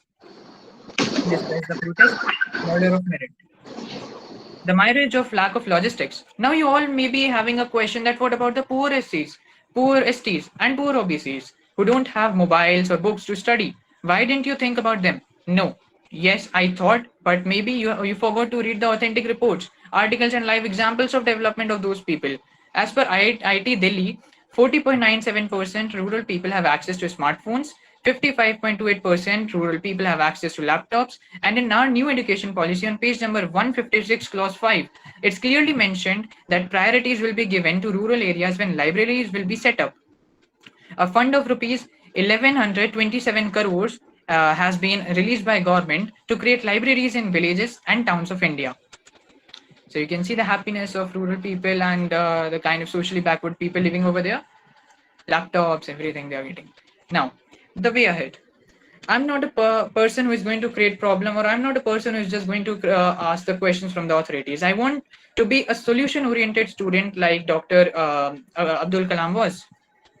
I have devised some solutions which can definitely work for societal benefits. Like these are as follows. Reservation has made our socially backward people handicapped. And now, with the medicine of uplifting measures like creating libraries, providing smartphone access to everyone by giving a tender to Indian telephonic companies like BSNL and providing basic amenities to them like electricity through one-time investment in solar energy and housing facilities by implementing Ambedkar Awas Yojana to extreme extent. We could help them to come out of the trap of support of reservations. So for their education, already various state governments are building smart classrooms like in Rajasthan, Punjab, Tamil Nadu, Odisha, Andhra Pradesh, etc. In my opinion, if these suggestions will be implemented, then no one could prevent India and and Indians from getting developed and prevent any civil war from happening in future due to hatred. I'm totally oriented to fulfill the dream of Kalam sir, that is to make India a developed country, and this could ensue only if equality will exist. And this is a sketch which I have made of the Missile Man of India. With this, I would like to end my speech and presentation. Thank you very much. Thank you, Kushank. Very, very talented boy you are. I see your sketch and I am really impressed. But more than that, I am impressed by the way you think. It is actually a very burning issue, and now I understand why you apologized in the beginning. I would really want our judges to interact over this because all of us have something or the other to say on this. So the floor is open, please. Yes, I think Kushank Beta, this is a burning topic, and you acted like a hero to present this before us in a very nice way, and the facts were really true. And what I would like to say is, if their schools are provided to the poor, to the backward classes, the best schools being provided to them for development will actually evolve, will actually help them grow better than just they are not having the proper base, the fundamentals, and going to the college and giving reservation jobs. Reservation, this is where the system is crippling and inviting injustice to the others also. So if good schools are provided to all of them, if at the village level, for the poor people, if we have in good infrastructure schools so that their base is strong with free of cost, that should not cost, they should not pay 1 rupee also to study in such schools, then in the long run we are benefited, everybody. This is really creating a very the what you said is right, it is creating hatred among the students. There are so many conflicts, there are so many problems, which is the society can be a better place if such measures are taken. Thank you. Yeah, Kushank, it was a very good presentation on your part, but there is one mistake I feel so in terms of, you said Rajiv Goswami self-immolated. It was during Mandal Commission, but he didn't die, right? He did not die. He was badly, burnt, and as far as I remember, he was admitted in AIMS, and although it affected him in long run, but he did not die that time. So please correct that on your part. Sir, can I provide justification? Yeah, please. Yes, sir. I forgot to mention my bibliography, sir. Actually, I saw this data from Wikipedia. Actually, in that it was mentioned that 70% of his body was burned, and after like 6-7 months, he died. So no, he did not die. I don't think he died. Shweta, ma'am, do you Sir, remember? actually, this it is said that he died because of the damage inflicted on his body due to those burns. He died later on, but He died later on. Yeah, but not instantly. those burns were responsible for his death. The damage was Because I responsible. That is what they say. I remember after he got well, and I heard him from some platforms of Delhi University speaking over Mandal Commission again. So that I remember because I was in college that time. So, okay, anyways, fine. But Ms. it was great Priyanka, talking. Ms. Swati, anything that Kushank, you I have have to tell you that the way you've constructed your story is extremely important when we talk about data and data visualization. I think to be able to corroborate what you want to say with facts that have been picked up from various places, I think that is an achievement. What I want to also say that it is a skill, and it is to me sometimes I feel that it's a skill that some of us are born with. So to be able to narrate a story, share fact, and pick that data point from not necessarily the book that you're reading, but from various to firstly try to know what you want to support within that story, and then go look for that fact. Understand it as a 3-step process. Understand that process, and I want to share this with you so that you are able to better understand how your mind is working in this matter. So congratulations, and try to refine that skill as you get along. I think you're doing great at the moment. Regarding the topic, yes, we are poor generals, and that's what I also call myself, poor general. And that's a good way to remember the status of affairs. I like your solution-oriented approach.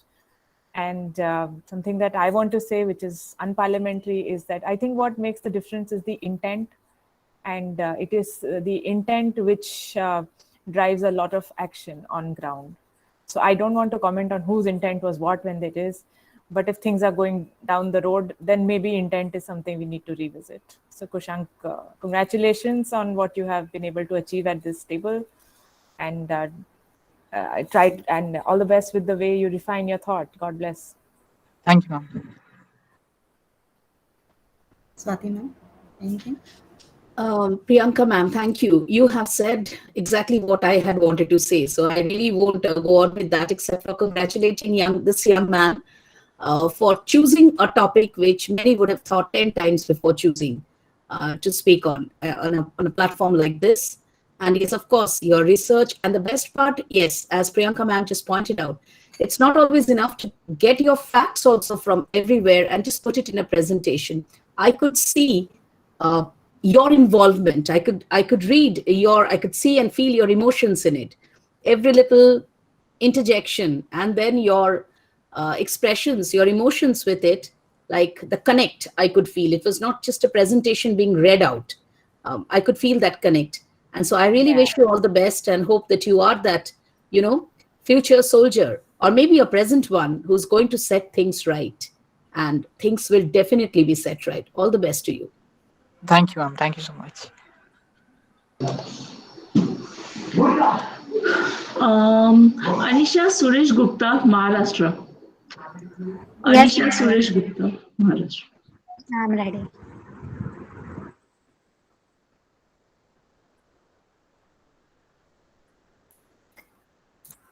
Are you able to see my screen?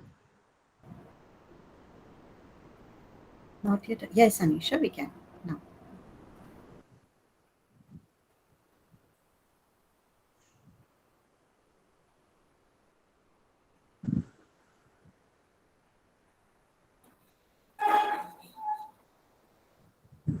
Yeah, ma'am.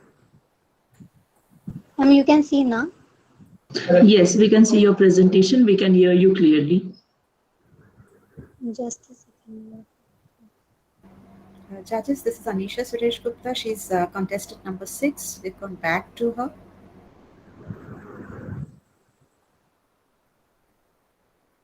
Yeah, ma'am. Hariom. Myself, Anisha Gupta, from Standard 9, and I am from Mumbai, Maharashtra, and I studied in Chenya Vidyalaya, Tarapur. And I feel very happy that I got this opportunity to speak or express my views on the biggest challenge my country faces today and a way ahead. So from that, I have chosen a topic that is inequality.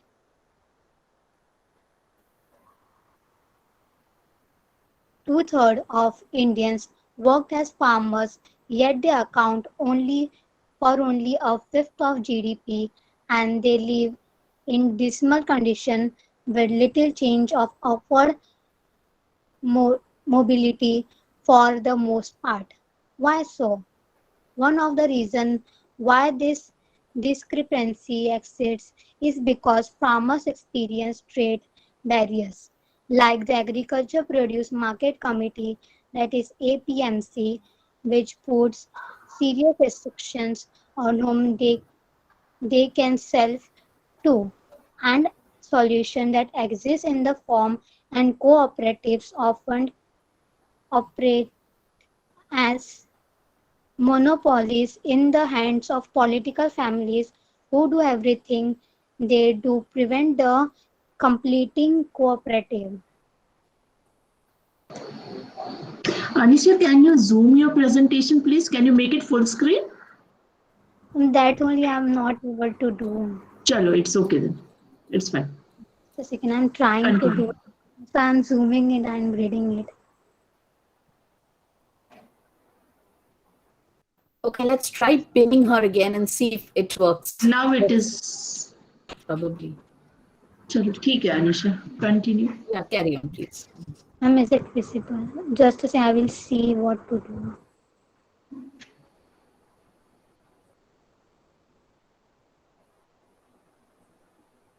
It's not happening. What? That's fine, Anisha. You carry on. It's okay. What to do about it? If growth is the mandate, the agriculture economy has to be liberated and producers set free. Because when farmers and rural industries have access to a steady income, they will invest in improving productivity.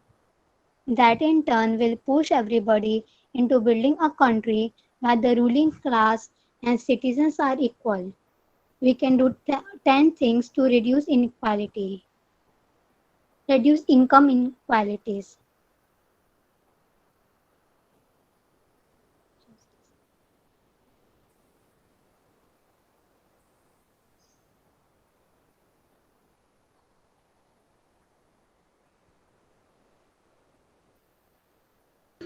Time is running, Anisha. None, the screen is freezed. Yes, reduce income inequalities. By 2030, progressively achieve and sustain in one growth of the bottom 40% of the population at a rate higher than the natural average. Secondly,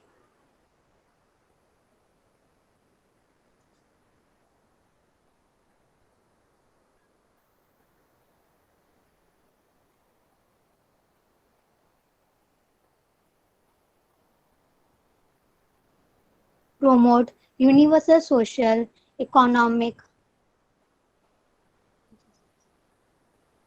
promote universal social, economic, and political inclusion.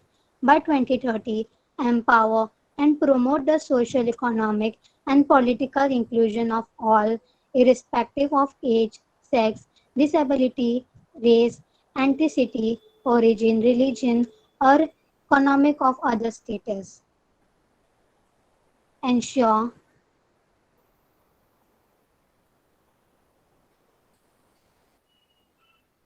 the screen is freezed again and again.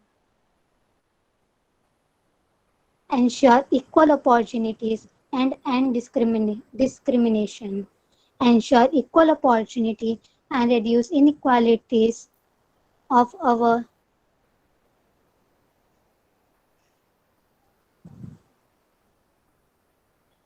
my screen is freezed again and again. Don't worry, Anisha. You can just speak. Anisha, you continue, beta. You explain your things. Yeah.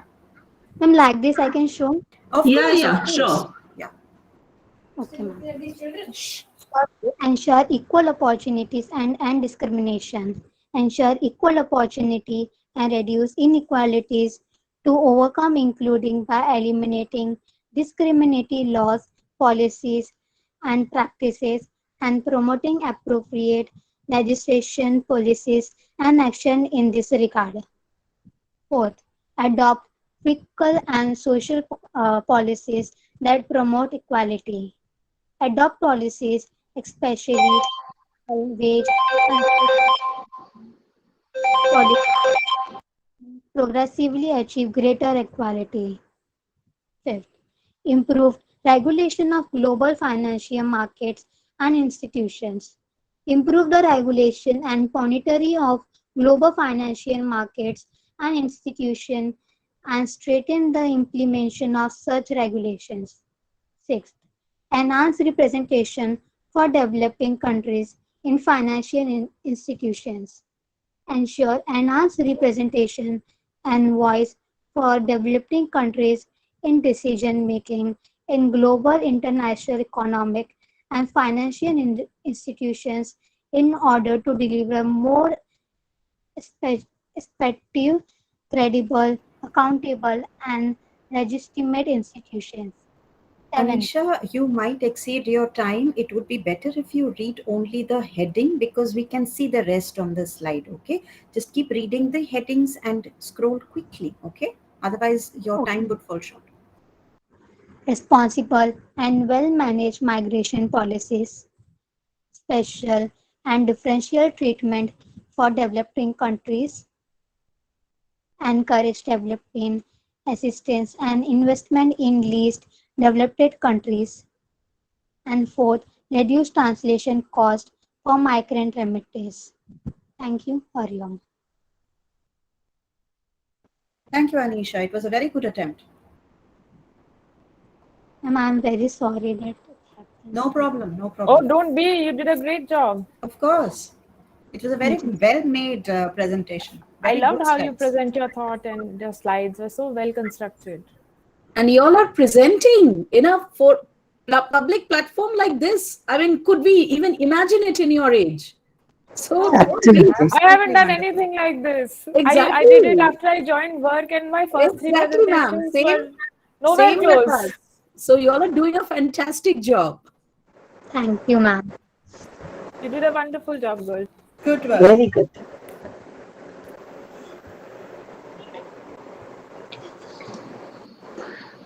So yes, after Anisha, we have Krishna Chaturvedi from Rajasthan. Krishna Chaturvedi from Rajasthan.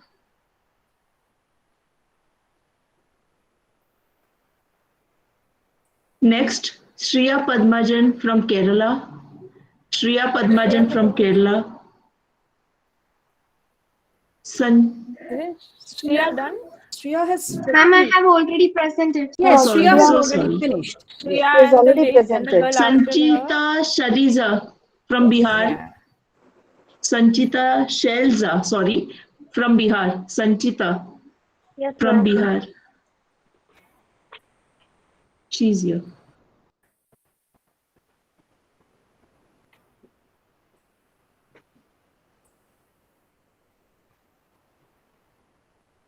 Ma'am, is my screen clear? Yes, sir. Yes, baby. Wow, and it's a Hindi presentation. Should I start, ma'am?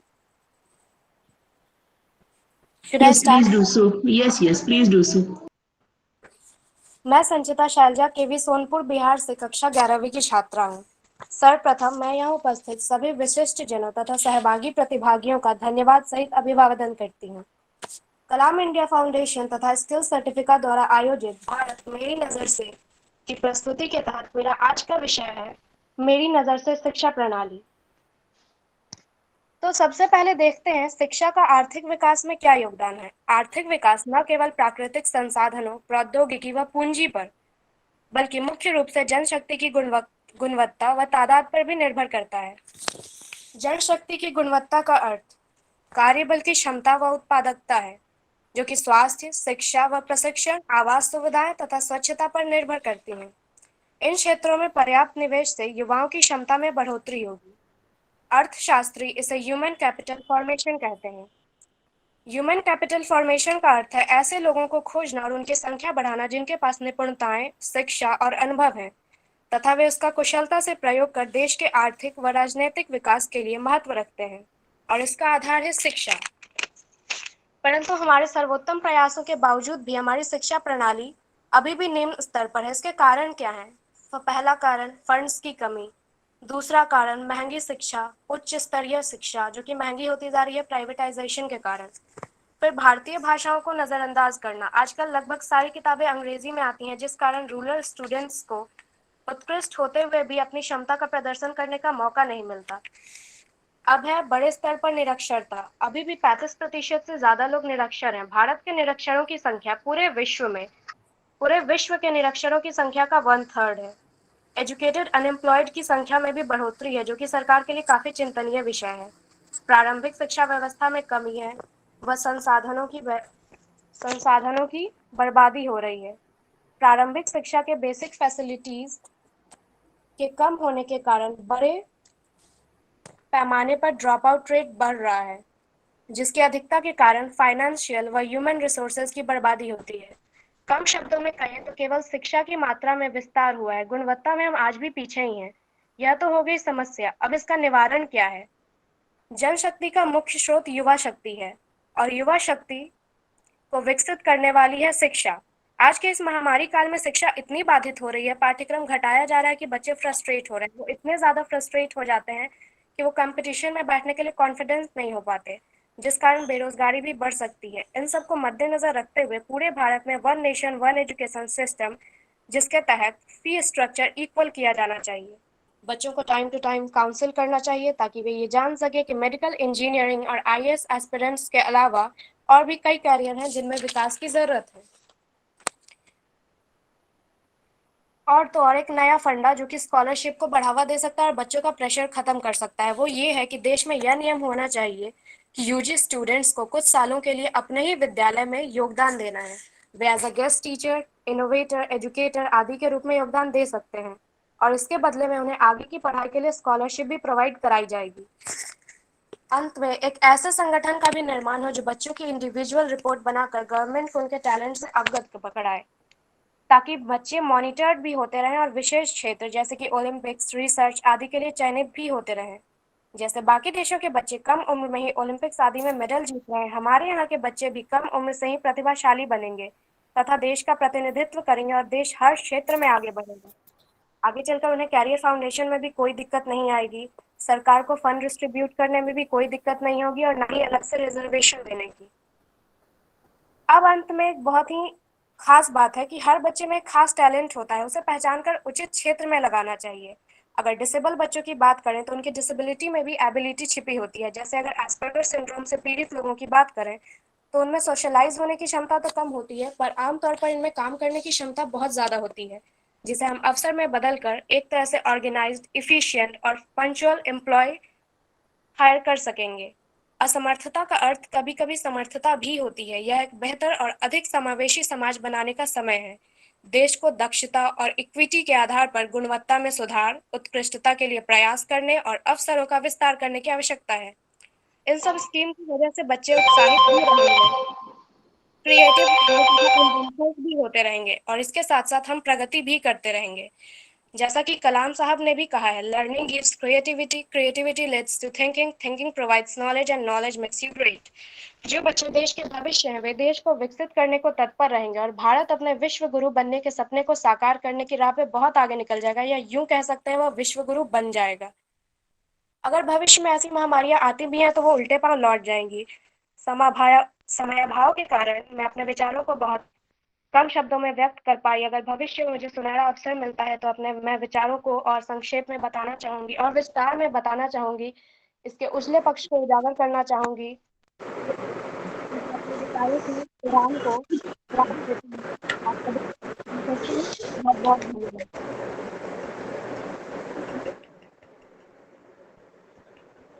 आपका presentation बहुत ही उत्कृष्ट था संचिता, हमको बहुत आनंद आया और जिस तरीके से आपने समय की कमी को समझते हुए अपना प्रेजेंटेशन रैप अप किया है वो और भी ज्यादा इम्प्रेसिव है। बहुत अच्छे संचिता, और आपके अंदर वो सारे गुण हैं कि आप एक बहुत अच्छा स्पीकर और प्रेजेंटर बन सकती हैं। मैं बिल्कुल ये कहना चाहूंगी कि जब भी आपको अवसर मिले इस तरह के कॉम्पिटिशन्स में भाग लेने का, आप जरूर लें और अपनी इस प्रतिभा को निखारें। हमारे जजेस को कुछ कहना है संचिता से? संचिता डियर, आप बहुत अच्छा बोली हैं और आप जो जो चाहती हैं एजुकेशन सिस्टम और का बढ़ावा हो, तो ये हमारा अभी जो नया एजुकेशन स्कीम आया है, नेशनल एजुकेशन पॉलिसी, आप जो चाहती हैं कि हमारे हर राज्य में मातृभाषा जो है उसका विकसित हो, ये अब संभव हो गया है। और लड़कियों का पढ़ना, गांव में कॉलेजेस बनना, गांव में हॉस्टल्स बनना, ताकि लड़कियां भी बढ़ सके, तो ये सब संभव हो पाएगा अगर हम न्यू एजुकेशन पॉलिसी जो आया है उसको सही तरह से इम्प्लीमेंट करें, तो हम समझते हैं कि जरूर हम आगे बढ़ सकते हैं। Thank you dear for speaking so confidently and as ma'am said, keeping up to the time. Congratulations, dear. Thank you so much, ma'am.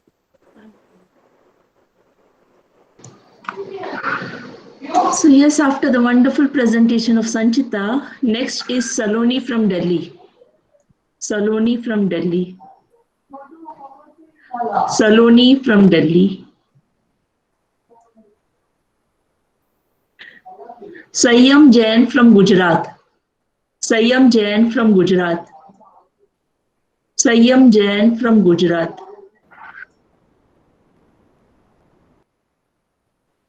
Yes, ma'am. So you are ready, Sayyam?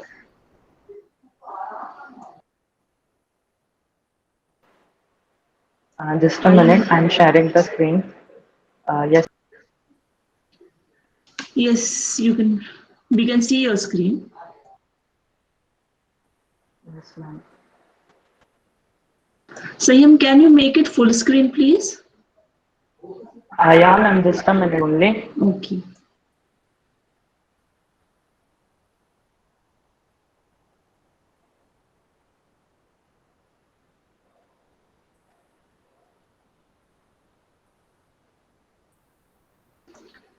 Perfect. So let's start, Sayyam. You can keep it in the landscape mode itself, Sayyam. Yeah, ma'am, just a minute, it got hanged. Yeah, I am sharing.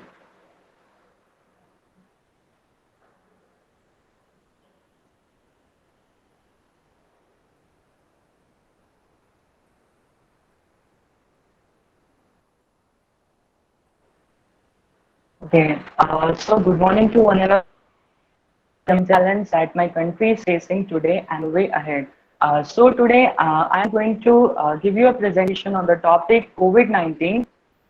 We all know that we all are suffering from this pandemic, and it has not influenced only our country, but it has impacted all over the world. It is the biggest challenge I think that my country is facing, and it has created imbalance in the economy and the global relation. So without wasting any more minute, let's start the presentation. So in this, I am going to include the introduction of COVID-19, then the history. It includes from where it originated, how it came to India, and that's all, and the impact of COVID-19 on various industries. Though it had affected all the industries, but I had mentioned especially education industry, aviation and tourism industry, medium and small and micro industry, automobile industry, agricultural industry, and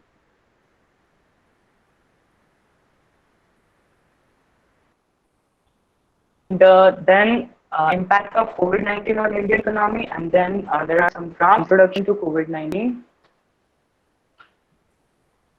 So the coronavirus are the family of viruses that causes illness such as respiratory disease or gastrointestinal disease. The World Health Organization has declared the coronavirus disease 2019 a pandemic on 11th March 2020. This virus is referred to as SARS-CoV-2 and is associated diseases COVID-19. A novel coronavirus is a new strain that has not been identified in humans previously. One important fact that I want to tell is that coronavirus got their name from the way that they look under a microscope. The virus consists of a core of genetic material surrounded by an envelope with protein spikes, and this gives it appearance of a crown. And the word corona means the crown in the Latin language. Coronavirus are the zoonotic, meaning that the virus can transmit it between animals and humans, and the COVID-19 is the most recent to make germ to human infection.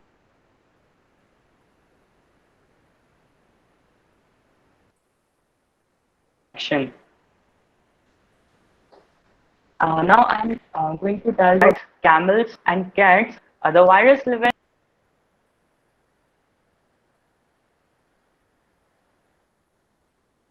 in the animals, but they do not infect them.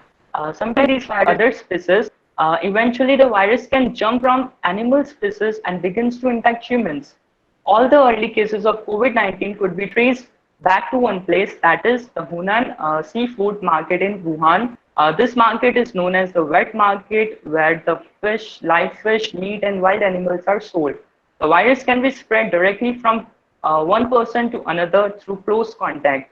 And in this market, there are many different animal species came into close contact with each other, and this make it easy for the viruses to hop from one species to another. As the virus do this, their genetic code changes and a new strain of animal virus starts. That virus cannot infect a human as it comes into contact with human's mouth, eyes, nose, or blood. And sorry, some points is left. The first case of COVID-19 in India, it was reported in Kerala, and on June 27, 2020, a 20 years old female presented to emergency department in General Hospital, Trishur, Kerala. She was asymptomatic between January 23 and 26, and on 27 morning, she felt a mild sore throat and dry cough. Yes, ma'am. Sayam, just a minute. Just a minute. Pardon me interrupting you. Please stick to the socio-economic aspect of the issue. Okay, ma'am. Okay. Yeah. So the impact of COVID-19. So the first is impact on education industry.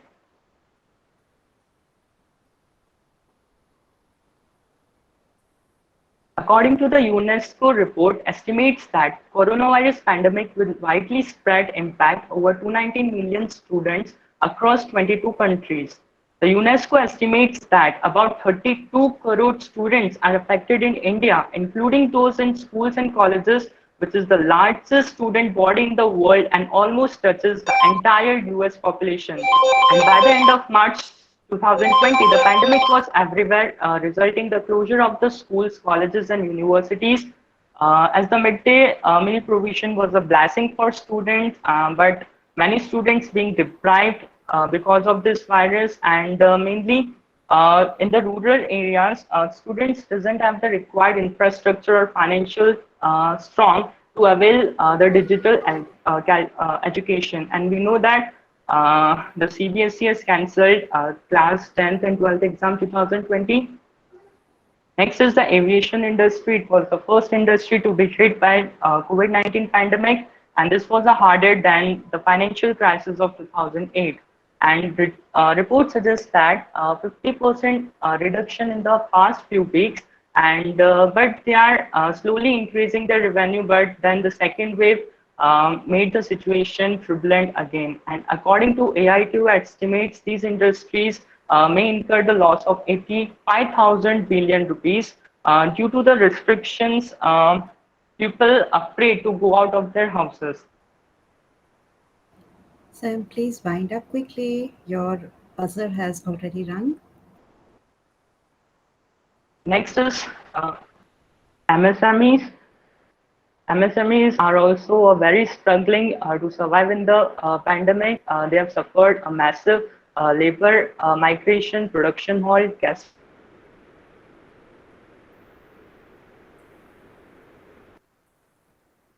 flow crunch. Then automobile sector, about 34 lakhs people lost their job in this, and Automobile Industries Association informed that they have cut 18 to 20% of their production. Then agriculture sector. Agriculture, it employs more than 50% of the Indian workforce and contributes to 70 to 18% of the GDP. But there were the migrant labor interrupted some of the harvesting activities. So this caused a disruption in supply chain. Next is the impact on Indian economy. it has contracted, our Indian economy has contracted over 7.3%, and 10 million migrant workers returned to their native places, and the informal sectors were the worst hit, and the major sectors of the economy were badly hit. Now the graphs.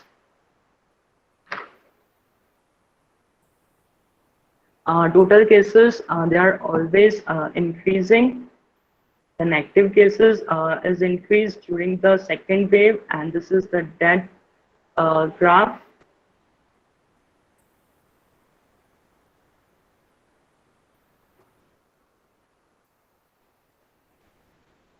Then I have mentioned them some ways.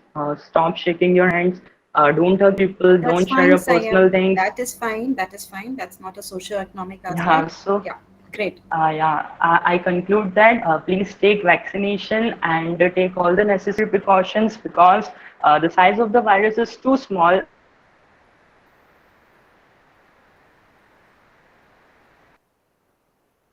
to be seen through our eyes, but a small mistake can change your life. So thank you, ma'am.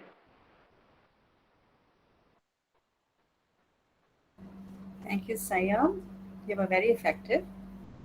A small suggestion that I would like to give you is that first thing, always rehearse your presentation for the time limit, because all the major things that you had to say, but came after the buzzer rang. You see, so do practice, rehearse before you go live. But it was a very well-made presentation, I must say. What would Ms. Priyanka say to that? Sayam, I want to say it was very well made. I think you did a lot of work around it. But let me bring your attention to something that we don't often talk about, and which is the interplay of color on screen. So if you're using color, try to use, because on the brown, it was difficult to read red as a color. So a good way, look up something called analogous colors.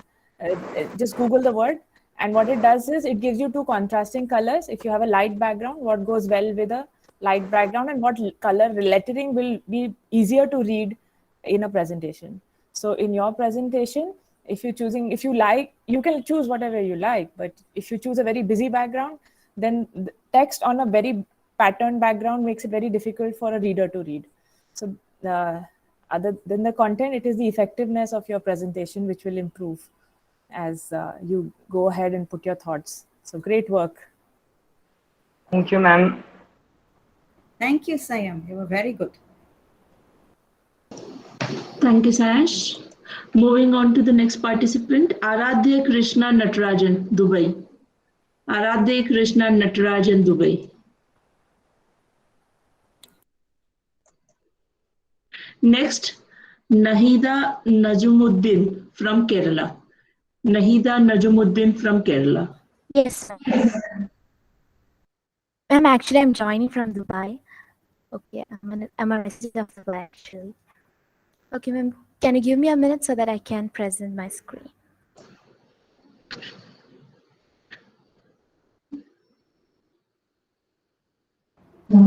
Participants, please be ready with your presentations.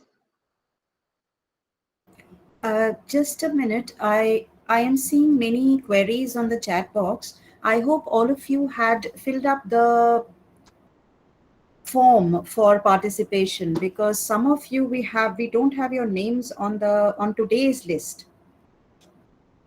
I have Shrived and Laksh, but I don't have Jia Patel's name here, and she is there on the chat box. So Jia, did you fill up the form for as a participant? I am not very sure on that. Same with Anika Mistri. I don't have your name, Anika. Same, ma'am. Dubai also, we don't have Do his you name. have the date for today? Yes, ma'am. Yes, ma'am. Ma'am, my school only said. Yeah, ma'am. The school only said Yeah, us ma'am. that we Yeah. have to join here. Which school are you from, Jia? Radcliffe. Ma'am, Radcliffe. Say just one person can speak, please. Ma'am, Radcliffe. Radcliffe, okay. So you're not part of the WhatsApp group that has we have sent the information and everything. Ma'am, we just received it yesterday. Yeah, ma'am. Okay. How many of you are there?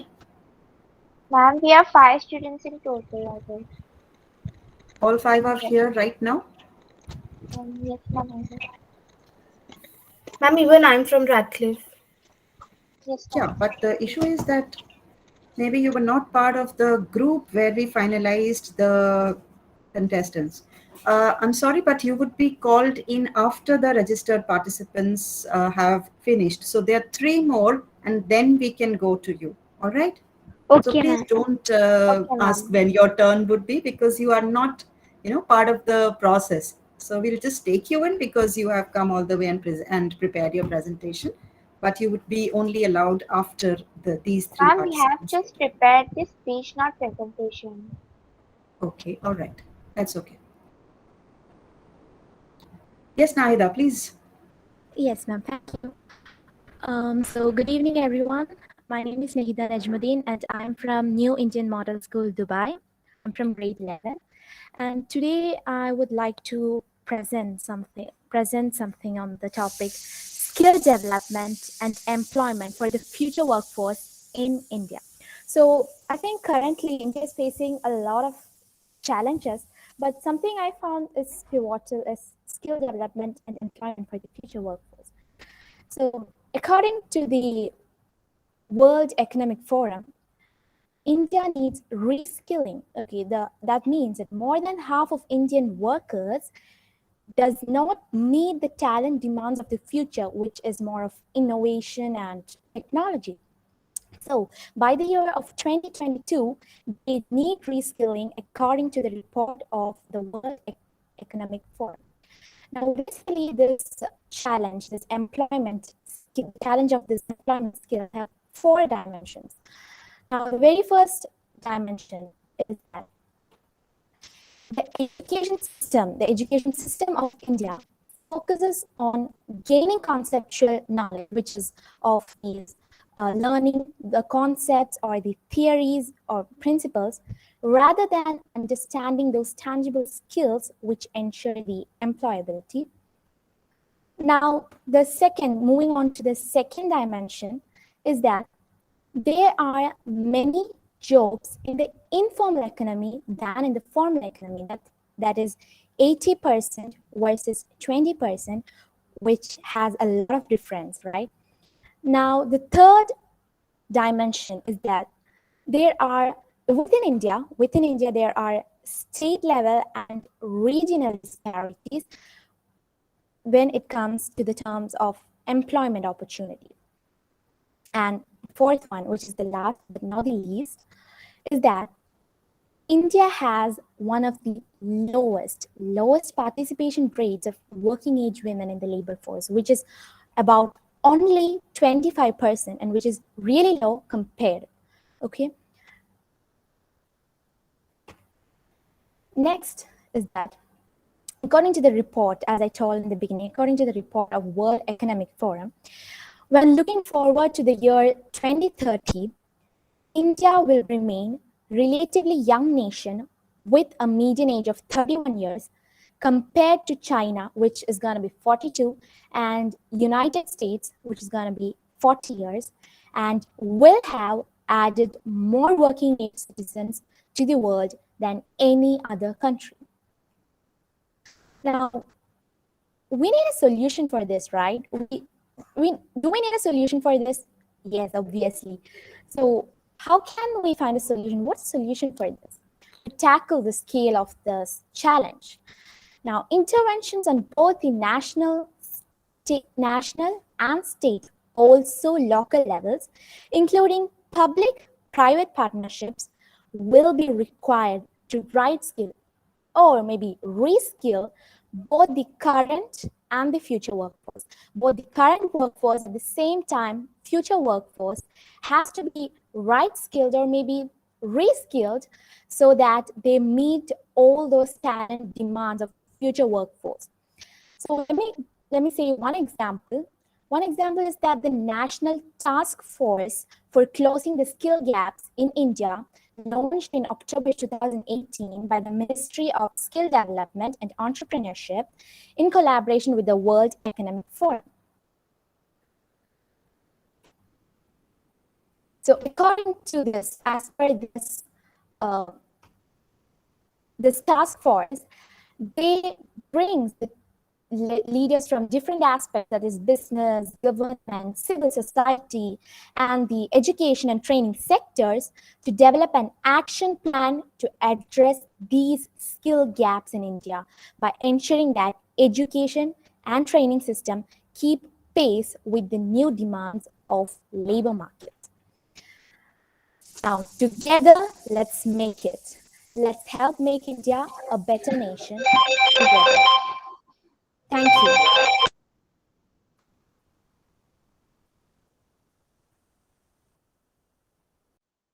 Thank you so much, Nahida. It was a very, very well-researched presentation. Thank you. Namrata ma'am, if you could just look at your messages. I have sent something to you. Miss Naida, dear, you really spoke well and confidently, keeping up to the time. That was very nice of you. And I would say congratulations for your thinking on the reskilling of Indian, especially the women, if they are more into participation with the labor, with the workplaces, definitely India will grow. So I actually agree to whatever you have said, and God bless you, dear. Congratulations. Thank you, ma'am, and Swati thank ma'am, you do to you the have team. something to say? Thank you so much. Swati ma'am, you have something to say to Yes, Naida? ma'am. I would just want to say I love the way she spoke. It felt so much like not such a formal presentation, as though like we were having a very face-to-face conversation. The way she presented the problems, and it was so much like she focused on absolutely the right areas. And I think Nahida, one good thing, like all that you focused on, the necessity of this the regular, this way kind of education that has been going on so long, and skill based learning, all of that we can look forward to happening with our NEP 2020 once it's in force. The new education policy is looking into all that. We are just keeping our fingers crossed, and we are very hopeful that what people like you, young change makers, are thinking will soon be a reality. Thank you so much. Lovely presentation. Thank you, ma'am. Thank you so much.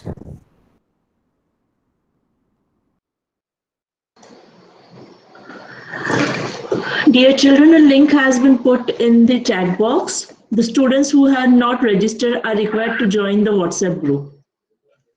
Link is given in the chat box. Moving on to the next participant, Shrived S from Kerala. Shrived S from Kerala. Hello, ma'am. Can you hear Yes, me? Shrived. Yeah. Can I start? Yes, please.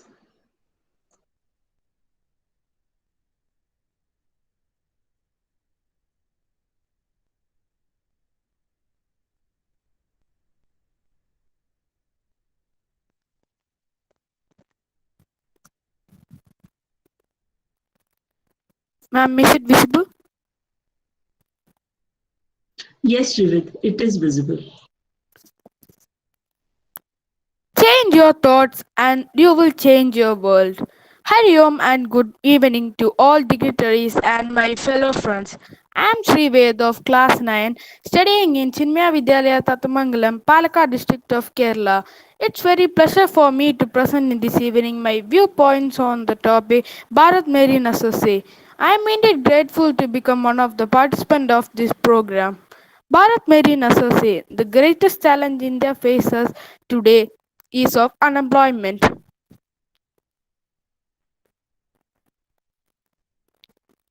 Unemployment. What is unemployment? Unemployment in India. Unemployment and unemployment have been a long-standing problem in the Indian economy, and the Indian labor force has been officially classified by the Indian government into three main categories.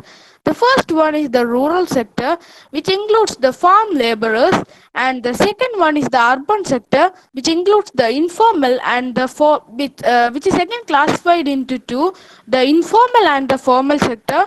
The informal sector includes the self-employed and casual wage workers, and the formal sector includes factory and service industry labor with periodic salaries. According to the 2018 and 19 report, a significant majority of Indians consider the lack of employment opportunity as a very big problem in their country. About 18.6 million Indians were jobless and another 393.7 million work in poor quality jobs vulnerable to displacement, states the Pew report. Here I have taken an example from the Republic of Ireland. The COVID-19 pandemic unemployment payment, referred to as the PUP, is a government emergency and aid program in the Republic of Ireland that provides monetary relief to those who face unemployment due to the COVID-19 pandemic, whether formally employed or self-employed. Who are eligible for this? Anyone whose job vanished on or after 13 March 2020 as a result of the pandemic is eligible for this. By the end of the March, the Department of Employment Affairs and Social Protection announced that the total application it received for the COVID-19 pandemic unemployment payment over the previous 2 weeks were equivalent to a 19-month claim load. Major causes and impact of unemployment crisis in India. The first and the foremost one is the low or no education level. Education is a basic right of every human being, and as per the NSO's report, India's average literacy rate is 77.7%, and the sad part is almost 2.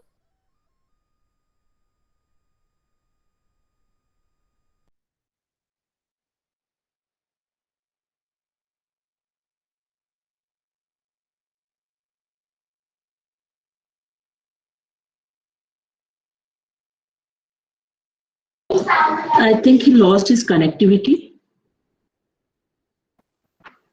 Yes.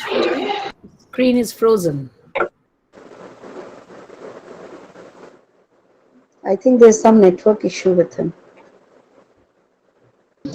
Shrivet, are you there? I can see him and he's speaking also. Shrivet, you're not audible.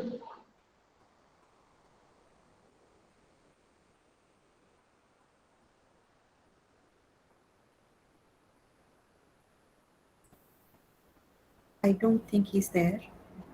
No, he is there. He's visible, but he's not audible. Dear Shrivet, you're not audible. Please unmute yourself. Shrivet, please unmute yourself. Actually, if you're presenting on Google Meet, then you don't know what's happening to the rest of the.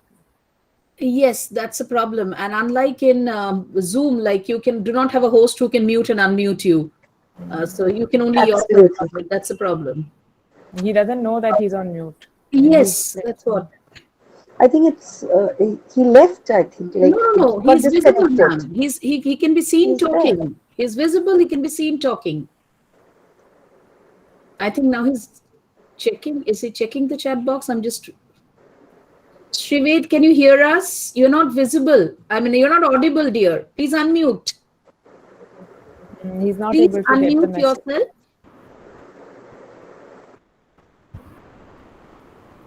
Yes, I think he's reading the message now. You're on mute. Please unmute. Yes. Hello, ma'am. Yes, now you're. Yes. Please unmute.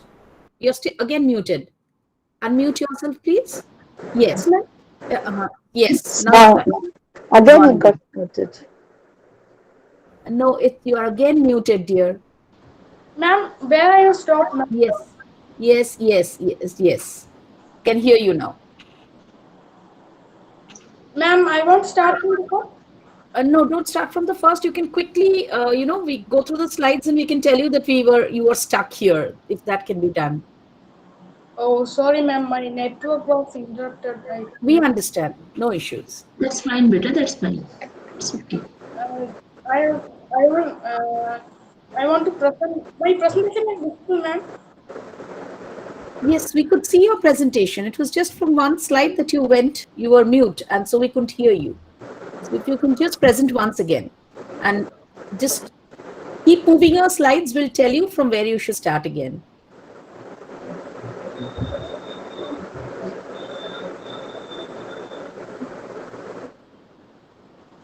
Yes, it's a huge problem. No, we can't see anything, dear. Not till now.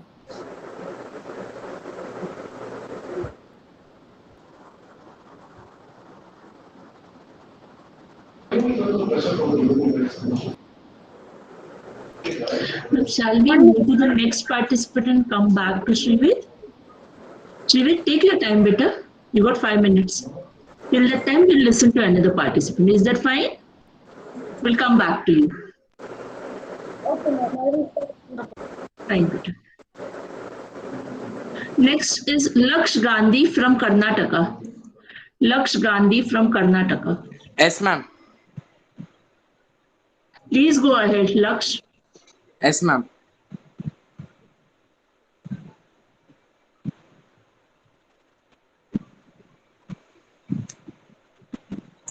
Ma'am, is it visible?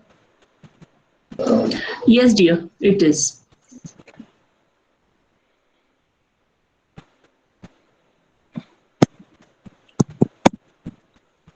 A very good evening, everyone. I am Laksh Gandhi from Shri Punnamal Srinikraj Dhoka Jain School, Yadgir, Karnataka. I am here to talk about my topic: changing role of women in society.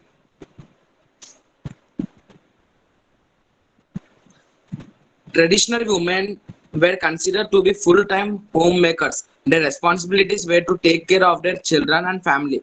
They did not have any role in the household earning. Over the years, the roles of women have changed. Childbearing. Women now bear less number of children than they used to before. Most families now have 1 or 2 children. They even give birth to a child a more mature age. Women now have child even without marriage. Women rights. Women now have a voice. Unlike before, families are no more male dominated. Like men, women also make major life decisions. Women have stood against dowry and domestic violence. Even in the workplace, the fight against sexual abuse and equality.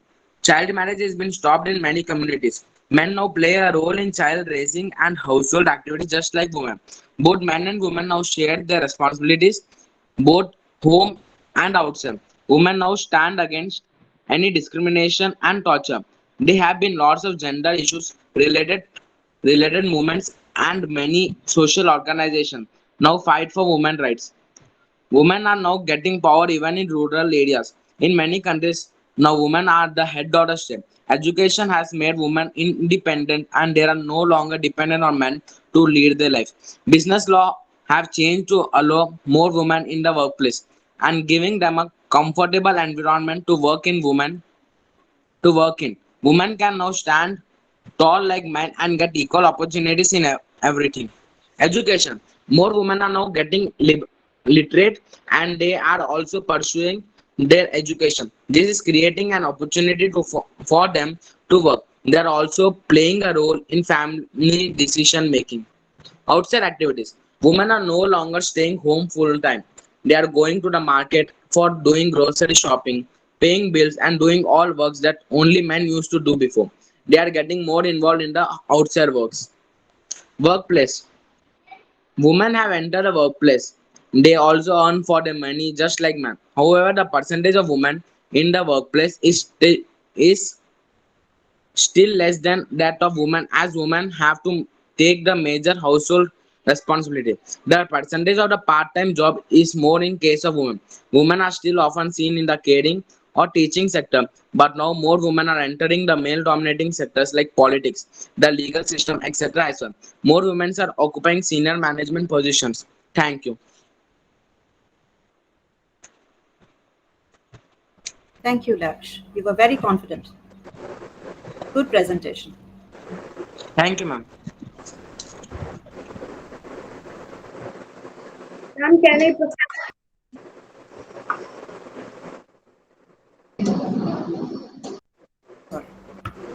Now I think we can pick up students who were not initially included and they somehow joined out of the list that, apart from the list that we had. I think there are 4-5 people. Let's pick them up. Ma'am, give us a time to put their names Yes, in the ma'am. list. We don't have Yes, the ma'am. names. Yes, Okay. ma'am. Their names would have to be added in the Google sheet provided. And I have their Shweta, names. can I suggest? Yes, If you could write those names in the chat, we'll copy Chat that in box, the yeah. sheet. Taptak Sure. Shrived can make a presentation since he's already there Of and course, he's of finished. course. Yes, yes, we'll do that. Shrived, have you sorted? I'm writing the just type names it. of the students and their school, or maybe they can do it themselves, isn't it? Yeah, in the chat Children, box. those who were not registered, please write your name and school in the chat box here. I think that would be enough. The name and the school here. Yes. Yeah, please write it here on the chat box also. I appreciate that you're writing it on over the WhatsApp. That's great because it would help us to include you properly. But do give us here on the chat box also. Thank you. That would be easier for the judges. Anika, please mention your state name also. Yeah, name, school, and your state and full name, please. Divisha, you also please enter it here. Advay, everyone. Till then, Yes, let's Shrived, are you ready? Yes, please. Yes, ma'am. Yes, ma'am, ready. I have sent. Okay, Shrived. So, ma'am, shall we go ahead with Shrived? Shrived, start with your presentation directly now because the earlier part we have already heard it. Okay, ma'am.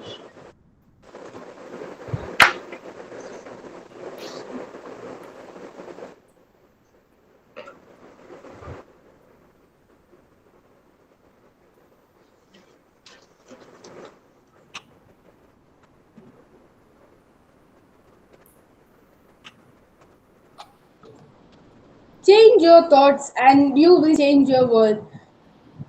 Hi, and good evening to all dignitaries and my fellow friends. I am Srived of class 9, studying in Chinya Vidyalaya Tatamangalam, Palakkad district of Kerala. It's very pleasure for me to present in this evening my viewpoints on the topic Bharat Meri Nazar Se.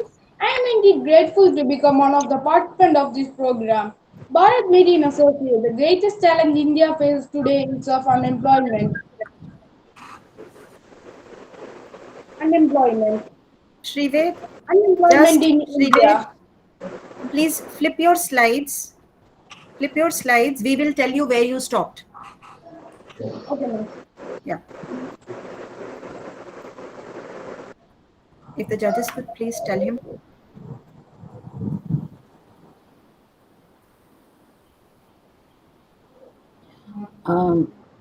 I think the previous to previous slide. Previous to previous, right. Yes. We just Ma'am, this one? previous one. Yes. One slide more. Just one Back. before. Yes. Yes, this we is were here. correct. We were here. Major causes and impact of unemployment crisis in India. The first and foremost one is low or no education levels. The basic right of every human being is education. As per NSO's report, India's average literacy rate is 77.7%. The sad part is almost 2 million graduates and half a million postgraduates are still unemployed in India. Job opportunities and skill mismatch. According to a report, 48% of urban youth face the problem of landing a suitable job. 30% of those who are employed are dissatisfied with their current job. Third one is social responsibility for only women. Only 19.9% of educated women in India are employed. As many of them are graduates, but have to get married right after their graduation. Others quit jobs due to family responsibilities or pregnancy. Unemployment rate in India. This is the statistics I have got. This statistic shows a clear information about the unemployment rate from 1 January 2017 to 1 January 2021, and we can see the difference in the unemployment rate and the increase during the COVID time. Unemployment rate in total India is 8.1 percentage, and in the urban sector it is 9.7 percentage, and the rural sector it is 7.3 percentage. This all I have mentioned before are the challenges faced by India. Now I am going to deal with the way ahead. Government policies.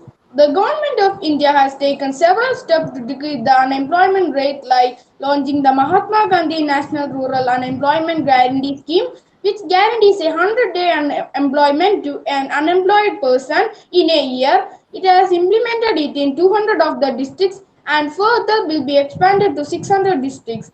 In exchange for working under this scheme, the person is paid 150 per day. This is a Hindu newspaper article which I have collected from the newspaper. In this news, a corporate company announces 25 youth has got will be getting the jobs, and the solution to unemployment crisis in India. Education is the first and foremost solution for every problem in the world. Education stands as the strongest solution. Education is the basic right of any citizen, and it should be provided with minimum fees, right from equal education facilities to skill-based and computer knowledge. The education system can and should be improved. The second one is career guidance. Job seekers who are educated but could not figure the right path should consult a career guidance expert. Every industry has numerous career opportunities, but Indian workers lack complete awareness about the same. Third one is skill-based training. Every job role requires a specific skill set, and every job seeker should get trained in those skills.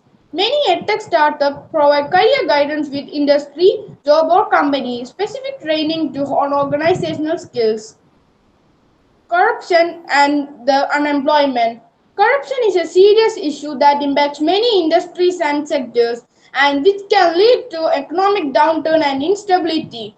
Corruption and bribery have the potential to topple business and leave employees in the lurch.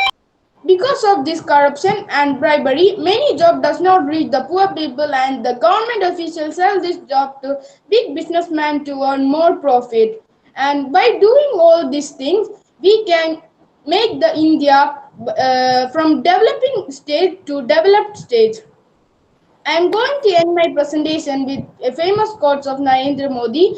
We need to give importance to skill development because this way we can end unemployment. Thank you. A very, very confident presentation, Shrived, and good slides. Congratulations, you did well. Thank you, ma'am.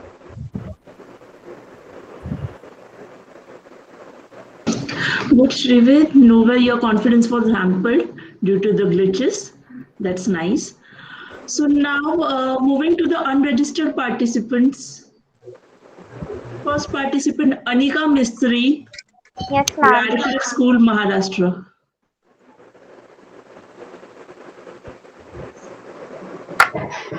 Children, please be ready with your presentations. It's already 9:45. Ma'am, can I start? Yeah, sure. Good evening, respected judges and all my dear friends. Myself, Anika Misri from grade 7th, Radcliffe School, Thane. Today, I am going to speak on the topic, what is the greatest challenge India faces today and way ahead? India is seeing a growth phase under the leadership of able people. However, there still exist many challenges that need to be addressed. 2020 was a catastrophic year. Along with the coronavirus pandemic, there were cyclones, earthquakes, wildfires, floods, and more. Besides, many ended hardship of losing a job as a consequence of the pandemic and forced lockdown. Many businesses were forced to shut down as they weren't able to handle the losses suffered due to the lockdown.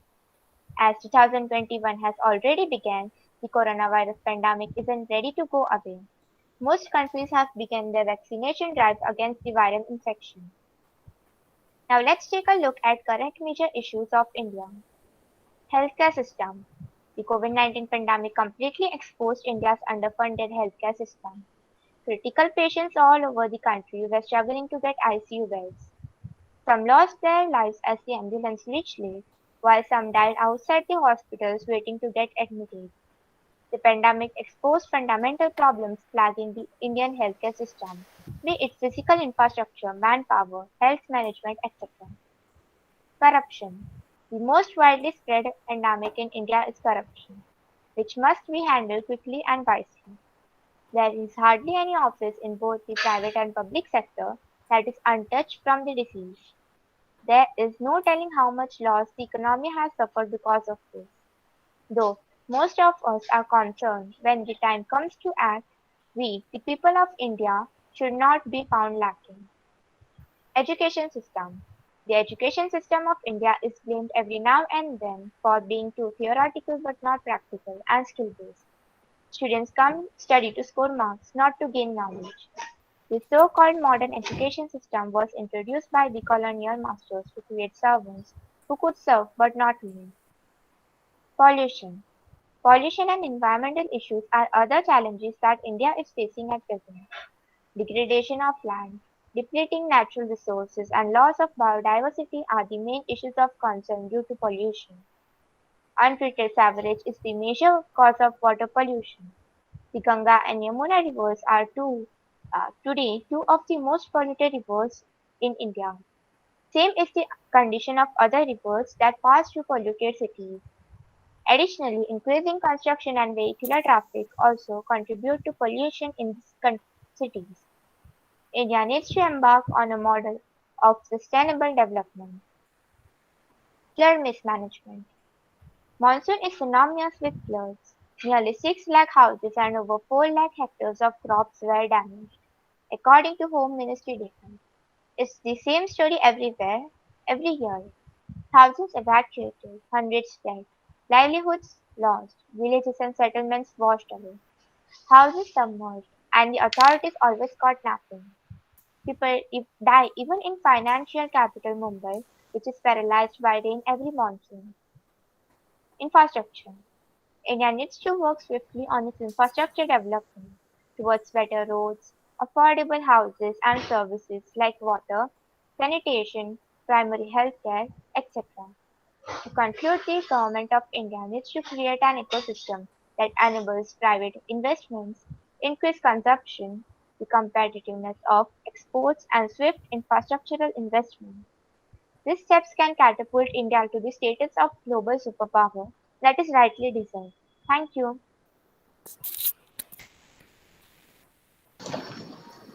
Very nicely spoke, Jia. Without the presentation, yet you were quite confident. Judges, would you like to comment or would you like to appreciate Jia? Ma'am, my name is Sorry, Anika. Sorry, Anika.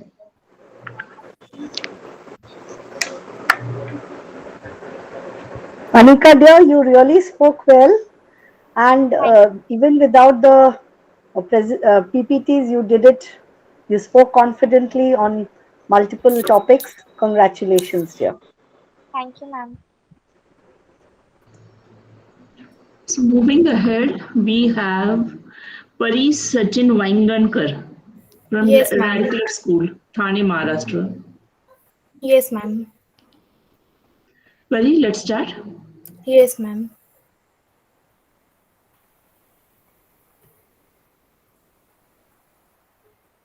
Ma'am, are you able to see my screen? Yeah, we can see you. No, ma'am. Are you My presenting share something? screen. Yes, ma'am. Sorry, dear, we can't see any presentation. Just a second, ma'am.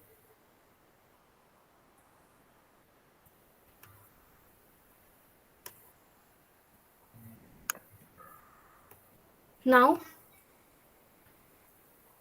Ma'am, now can you see? It's coming up. It's coming now. Yes.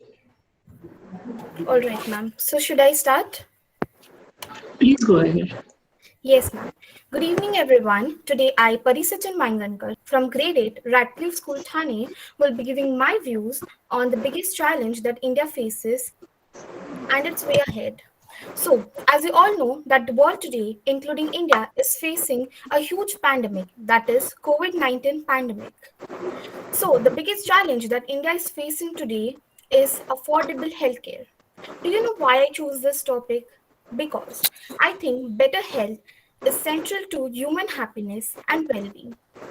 It is also an important to contribute economic progress as healthy population lives longer and more productive and contribute more in building a nation.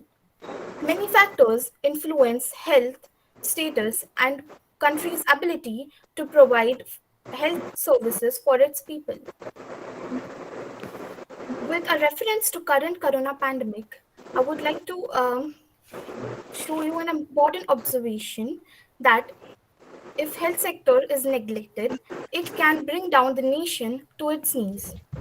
It not only affects the health, but it also affects overall population and economy of a nation.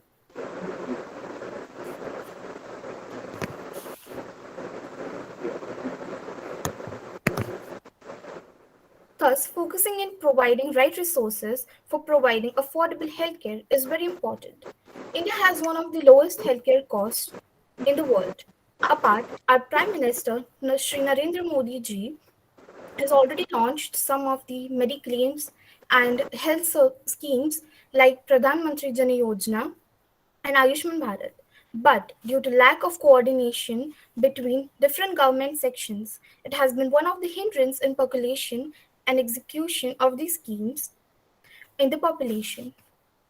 Thus, I would like to recommend some of the following points. Step number 1, high information of the schemes and its benefits for the general people. Step number 2, easy access and its simplicity in benefits of the scheme. According to me, health is like a money. We never have a true idea of its value until we lost it. At last, I would like to request our Sorry to Honorable interrupt you, Pari. Prime Are you Minister Shri changing the Narendra Modi slides? ji Sorry to interrupt you, but are you help changing the get the slides? conduct. Thank you. Okay.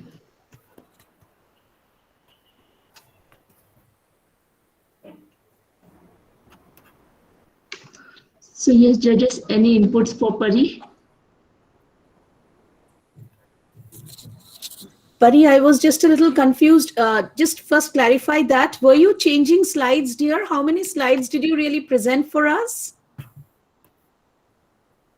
I mean, I just want to be sure. Did I miss out anything or like we missed out on your PPT? Did Yes, you? ma'am, this was my view on the Okay. topic affordable healthcare. Yes, that I remember. And the last one, I guess, judges, we all could see was the one which showed what Why did I choose this topic? Why did I choose this topic? Was that the last slide you presented for us? What, ma'am? Why did I choose this topic? That was the last slide we could see from you. Did you present any other slide? Because we couldn't see them. No, ma'am. Okay, okay. That's perfectly okay because we heard you fine. Your points were very clear and I just wanted to make sure that we did not miss out anything. Thank you so much, Pari. It was very neat, very clear. So Thank you, ma'am. very well Ma'am, actually, spoken. I didn't had an idea about the presentation, so that's why I made No a problem. short presentation. You spoke so well. That's what matters. We wanted to hear you, your opinions, and that is what matters. And that's what you did. Very well spoken, dear. Very Thank good. you, ma'am. It was about expressing yourself. Yes, true. That's fine. Thank you, ma'am. So the next participant, Jia Patel from Maharashtra. Yeah, can you hear me? Yes. Yeah. Good evening, respected judges and all the contestants present here. My name is Jia Patel and I am from grade 7A Radcliffe School, Thane. Today I am going to share my insights on the topic what are the greatest challenge India faces today and way ahead. India is the biggest democracy in the world which has taken giant strides in the last few decades. We are now the world's third largest economy. But in between this, we cannot forget everyday issues which continue to pose hurdles in the progress of the nation. These social, political, and economic issues are meant to be taken into consideration in order to improve the prevailing condition of our society. Issues like corruption, crime, condition of the road, network, and so on need to be looked into immediately. Some major problems that already existed in India are population, pollution, illiteracy, health, unemployment, water scarcity, etc. But the major challenge India is facing today is the pandemic coronavirus. Due to this coronavirus, the problems of India is increasing. Let us know about some problems in detail. Illiteracy. In the previous scenario, the percentage of illiteracy in India is alarming. Though 71.96% of people were counted as literate in 2015 census, there is a wide disparity between rural and urban areas and male and female population. The condition in villages is worse than in cities. Many people who are counted as literate can barely read or write. Apart from this, the current situation is totally different from the previous one. Because of the pandemic, the whole education system is suffering. It is very difficult for a student to get education online. Due to this online education, many children are facing problems such as lack of availability of resources, poor network, etc. The another problem is health. The COVID-19 pandemic has led to a dramatic loss of human life worldwide and presents an unprecedented challenge to public health, food systems, and the world of work. As we are discussing about the current challenges, the pandemic also affects on the students' health as they are attending their classes on digital platform which causes eye pain, headaches, back pain, etc. The another problem is unemployment. India was already facing unemployment from many years. The pandemic has been affecting the occupations of the human life. The rate of unemployment is increasing day by day. The economic and the the economic and the economic and social disruption caused by the pandemic is devastating. Tens of millions of people are at risk of falling into extreme poverty, while the number of undernourished people, currently estimated at nearly 690 million, could increase by up to 132 million by the end of the year. Without the means to earn an income during lockdowns, many are unable to feed themselves and their families. The pandemic has decimated jobs and placed millions of livelihoods at risk. Challenges of this complexity and magnitude cannot be solved by government ministries alone. They require a collaborative approach involving business and political leaders.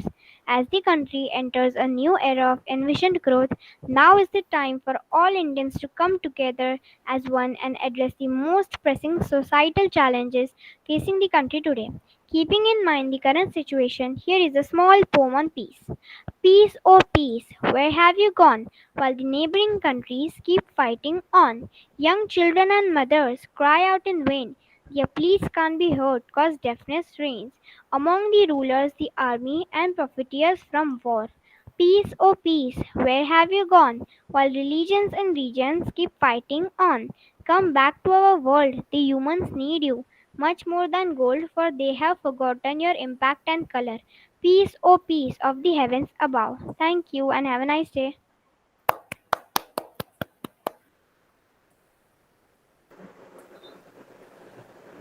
Thank you so much. You were very, very confident. We loved you. Thank you, Jia, where ma'am. did you get the poem from? Ma'am, actually, it is not from Google. It is like there's a book where there are some poems, and they are not found in Google. They are written naturally. The poem is so It perfect was a with at nice, the need of the hour actually. When there yeah. is, especially with And the whatever is answer going is on in. even better. That don't go googling everything. Yes, Jia, your poem summed up everything. It was just the cherry on the Absolutely. cake. It was really Thank nice. you. Thank you. And just seventh graders to keep that in mind. Only seventh graders. Yeah. Correct. And not Googling. And not Googling, imagine. And telling and reminding all of us that Google is not the answer Yes, to every yes, yes. problem She in life. started with Open the that. books. Go open your book and don't try to Google everything. Yes, well said, Gia. We really enjoyed it. So Thank you moving so much. ahead, Rishika Singh from Maharashtra. Rishika Singh. Yes, ma'am. Yeah. Um,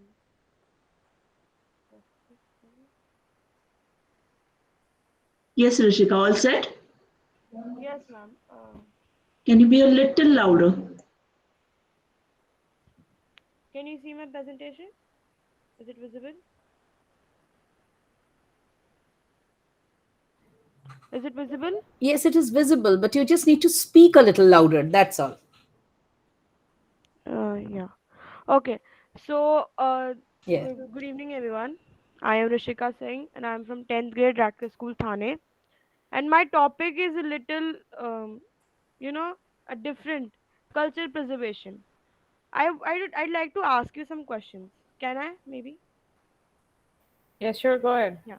So, anyone knows here like what is the scientific reason of Namaste? The this one. Anyone? Can you please repeat the question? The scientific reason behind Namaste, the hand joining gesture we do to guest to someone to respect it. Yeah. What is the scientific reason behind it? Is it because the acupressure points get pressed and the person whom we are speaking to, we recollect Yes. that person? Yeah. Yeah. And then this is the gesture which helps us remembering that person. And this is the thing that I learned from my parents.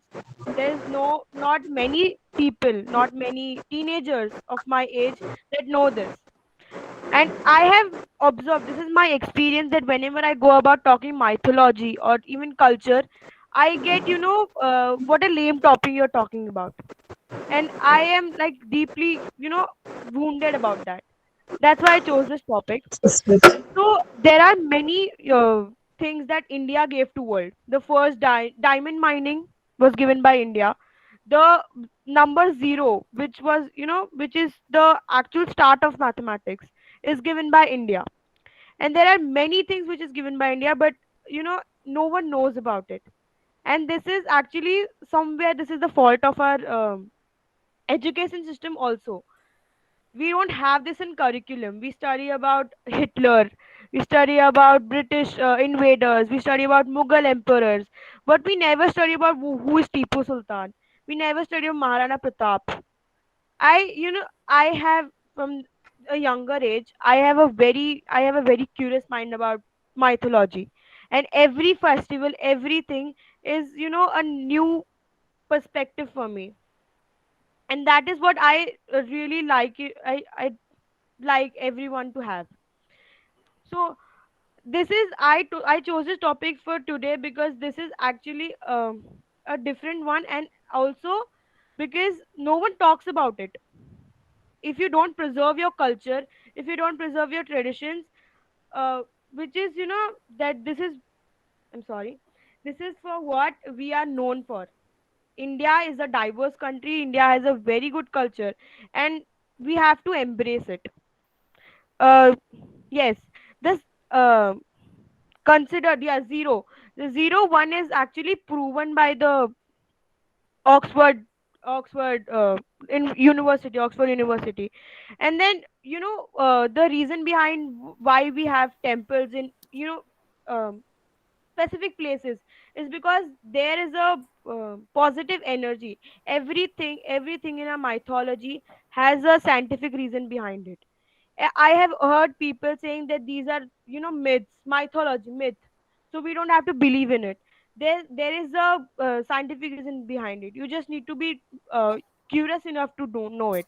And that is why I am addressing this issue, because I think we all need to understand this, that we need to preserve our culture, we need to preserve our heritage and values, because that is what make us us.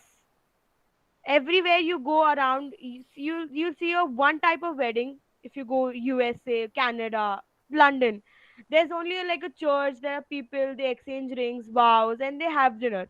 But if you look in India, every state has its own wedding culture. In UP there is I am originally from Uttar Pradesh, so I know more about it. So it is actually a night wedding, and if you come in Maharashtra there is a morning wedding, and this is what makes us unique. So I'd like a better education system to include this in our curriculum. And yes, so I actually thank you so much. Thank you, Rishika. You chose a very interesting topic, and it was very different, and we got a fresh perspective. Actually, it was good hearing about it from a person of the 10th grade student. It was quite interesting. Thank you. And it's quite hopeful also for all of us. Thank you, ma'am. Judges? I It's want to very hear what Sanchita has to say. Sorry, Mama, go ahead. yes, ma'am. Please. Sanchita has raised her hand.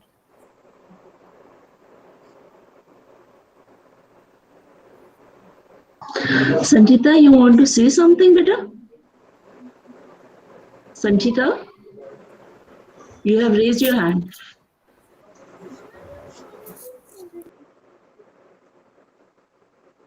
So yes, judges, any feedback for Rishika?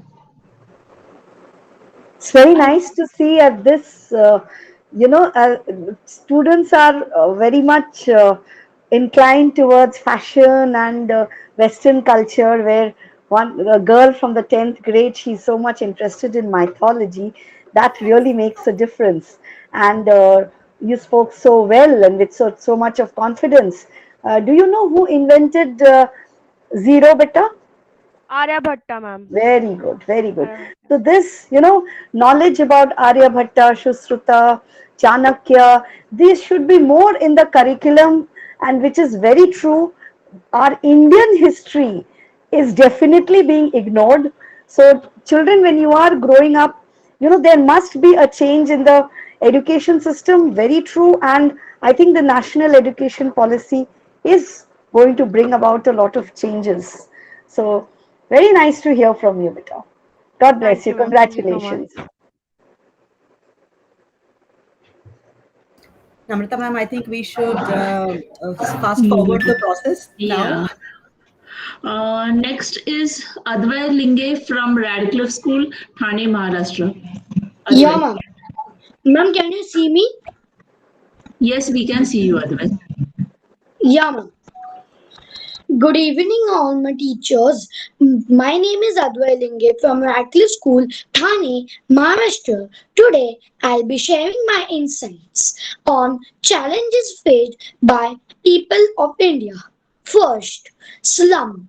India is a developing country. India has built many high-tech buildings. Even India's Taj Mahal has held a position in one of the seven wonders of the world. India has many malls constructed. But on the other hand, if you see, India even holds a record on the world's largest slum, Dharavi. 35.2% of our population live in slums, which is actually too much. Because of slum, India has bit of bad impression on other countries. We have to resolve this issue as fast as we can. We can construct buildings for those people and make them live over there. So in this way, slowly the slums will dissolve. Second, electricity. Electricity is one of the things in our life without which we can't live. In India, there are many places where there is so much lightnings. Many people come to see the Queen's necklace of Mumbai. But on the other side, there are villages in India who daily face power cut for 2 to 3 hours, or even worse, there are villages who don't have electricity whole year round. What we can do in this problem is we should not waste electricity, as whatever remaining electricity from the cities go to villages. So as much electricity we will conserve, more the electricity will go to the villages. We should reuse electricity. We can even install solars in villages which will convert sunlight to electric energy. Next, poverty. In India, there are many wealthy and rich people. Some are proud of their wealth, while some are donating their wealth. Indian wealthy people even hold record of their wealth. They have become role model of many people. But on the other hand, approximately 28% of our population is below poverty line, which increases the rate of daily wages in India. The solution to this problem is that we can donate as much as we can to those people who live below poverty line. We should encourage the children who live below poverty line to educate so that when they grow up, they can have proper jobs. Fourth, water. There is so much water in India, but there is very less water which is drinkable. Some people waste drinking water. Many people in India have to travel in kilometers to take water from the well. That is why people say that water is a precious resource. Conserve it. In India, there are places where water comes only once in a day. So the question is, what can we do in this situation? So the thing is, we should conserve water as much as we can and we should reuse it. Fifth, corruption. It has become one of the most important thing in our India. India is the world's largest democracy. There are many politicians, people who are looking for the welfare of people, but there are some people who misuse their power of the position, who misuse their authorities and who bribe others, and people who show their power on low people. So the solution is this, that as per India is democratic, so we can elect our own representatives who are trustworthy and we have full of worth on them. My sixth point, but not my least point, is uh, COVID 19. Because of COVID 19, the world is working slowly, even India. Children are not able to go to schools. Many people have lost their lives in this situation. Even many people move to their villages because of financial power problems. The only solution to this is that we can go out as least times as much as we can, and we can vaccinate ourselves. India has poor medical facilities, so we have to improve that first and start over regular life once again. All of a sudden, this disease spreaded widely and fastly. Thank you.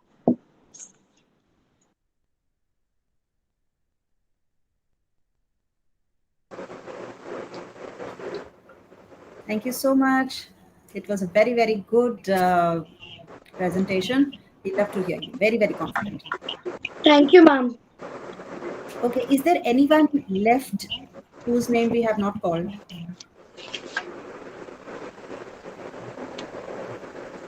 Great. So, thank you so much. It was, it got extended, really extended, and I really, really appreciate all of your spirit to stay with the kids, be with them.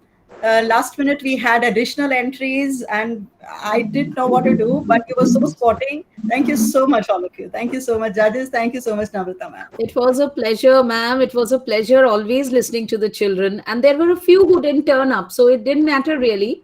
And we were enjoying our conversation with them. Even we were extending the process. We were going on talking to them. Completely agree with you, ma'am. And children have really worked hard, and it's always a pleasure. We really didn't feel the time, like the way time has gone. We really didn't feel that. One after the other, there was so much on the platter. So actually, we really enjoyed it. Yes, it was a very good session, ma'am. I mean, I really congratulate you for conceiving this idea. I mean, it was a Thank great you so pleasure, much. great Thank you fun so being much. here. But all credit to you all. Thank you so much for staying till the end. I would request all participants. Thank you, Nahida. I would request all participants to kindly leave the meeting now. Thank you so much, all the contestants. How many participants are there, ma'am, right now? Sir, we are But we are done. leaving. We can stop the recording now, please. Okay. Just a sec. Nitish, can you please leave the meeting now? Thank you so much. Thank you, ma'am. Thank you, Nitish. You were great.